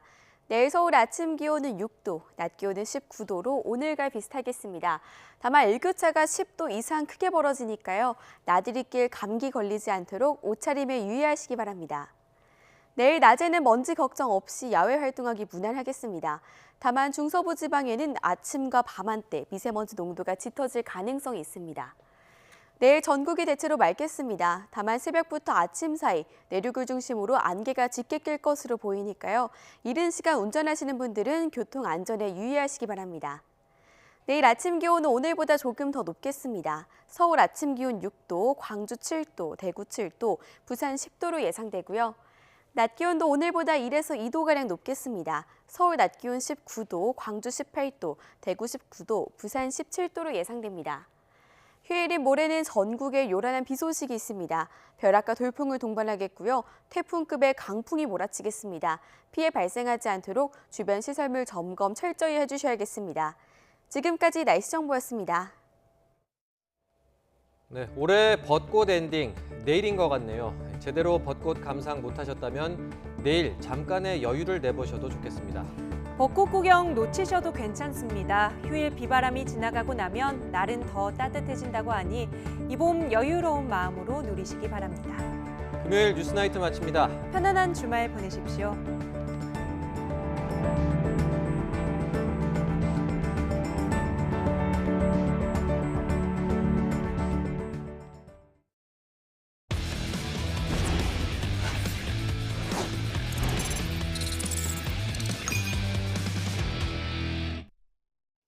스포츠 뉴스입니다. 프로야구 두산과 LG, 잠실구장을 함께 쓰는 한 지붕 두 가족이지만 지난해 맞대결에서 LG는 두산에 1승 15패로 굴욕을 당했습니다. 올 시즌 첫 맞대결에서는 LG가 두산을 완벽하게 제압하며 서력에 성공했습니다. 프로야구 소식 허재원 기자입니다. 지난해 굴욕의 15연패를 잊지 못하는 LG 선수들은 경기 초반부터 강한 집중력을 선보였습니다. 1회 선두타자 이천웅이 안타로 출루한 뒤 2루 도루에 성공했고 조셉의 땅볼을 틈타 선취점을 뽑아냈습니다. 3회에도 김현수의 희생플라이로 한 점을 추가했고 조셉의 적시타로 점수차를 석점으로 벌렸습니다. 기회마다 차곡차곡 득점을 올리는 사이 마운드에서는 차우찬이 완벽한 투구를 펼쳤습니다. 7회까지 삼진 7개를 잡아내며 단 한 점도 내주지 않고 두산 강타선을 잠재웠습니다. 지난해 두산에 15연패를 당하다 시즌 마지막 대결에서 완투승을 거두며 유일한 1승을 일궈냈던 차우찬이 다시 한번 두산을 울린 겁니다. 차우찬에 이어 등판한 이우찬과 정찬원이 각각 1이닝을 무실점으로 막아내면서 LG는 두산과의 올 시즌 첫 맞대결을 완봉승으로 장식했습니다. 삼성 외국인 투수 헤일리는 8회까지 안타 2개만 내주고 삼진을 무려 11개나 잡아내는 완벽한 무실점 투구를 선보였습니다. 삼성 타선은 영의 행진이 이어지던 경기 후반 KT의 수비 실책을 틈타 5점을 뽑아내며 승부를 갈랐습니다. NC는 영남권 라이벌전에서 9회 말 나성범의 끝내기 2루타를 앞세워 롯데의 극적인 승리를 거뒀습니다. YTN 허재원입니다. 한국 축구의 기대주 이강인이 팀의 유로파리그 8강 교체 명단에 올랐지만 출전 기회를 잡지 못했습니다. 이강인은 소속팀 발렌시아의 비아레알 원정으로 치러진 유로파리그 8강 1차전에서 교체 명단에 포함됐지만 경기에 나서지는 못했습니다. 발렌시아는 경기 막판 2골을 몰아치며 비아레알을 3대1로 제압했습니다. 다른 8강 경기에서 아스널과 첼시가 나란히 나폴리와 프라하를 꺾었고 벤피카도 프랑크푸르트에 승리했습니다. 미 프로골프 PGA 투어 시즌 첫 메이저 대회 마스터스 첫날, 브룩스 캡카와 브라이슨 디셈보가 공동 선두에 올랐습니다. 두 선수는 조지아주 오거스타 골프장에서 열린 1라운드에서 나란히 6언더파를 기록해 3위 미켈슨의 한타차 1위가 됐습니다. 타이거 우즈는 2언더파 공동 11위, 한국 국적으로 유일하게 마스터스에 출전한 김시우는 2분파 공동 29위를 기록했습니다. 여자 프로배구 IBK 기업은행이 8시즌 동안 이끌었던 이정철 전 감독의 후임으로 김우재 강릉여고 감독을 내정했습니다. 김신임 감독은 한국도로공사와 현대건설 국가대표팀에서 코치를 역임했고 중앙여고, 강릉여고 배구팀을 맡아 김희진과 이나연 등 현 IBK 주축 선수들을 발굴했습니다. 남자 프로배구 OK저축은행의 센터 김요한과 리베로 이강주가 팀과의 FA 계약에 실패해 다음 시즌 출전이 어려워졌습니다. OK저축은행은 이번 시즌을 마치고 FA 자격을 얻은 김요한과 이강주에게 계약 불가 방침을 통보했습니다. 김요한과 이강주는 다른 구단의 영입 제안도 받지 않은 것으로 전해져 다음 시즌 출전이 불가능해졌습니다. 여자부 FA 배유나는 원 소속팀인 한국도로공사와 잔류 계약을 맺었습니다. 스포츠 뉴스 마칩니다. 시청해주신 여러분 고맙습니다.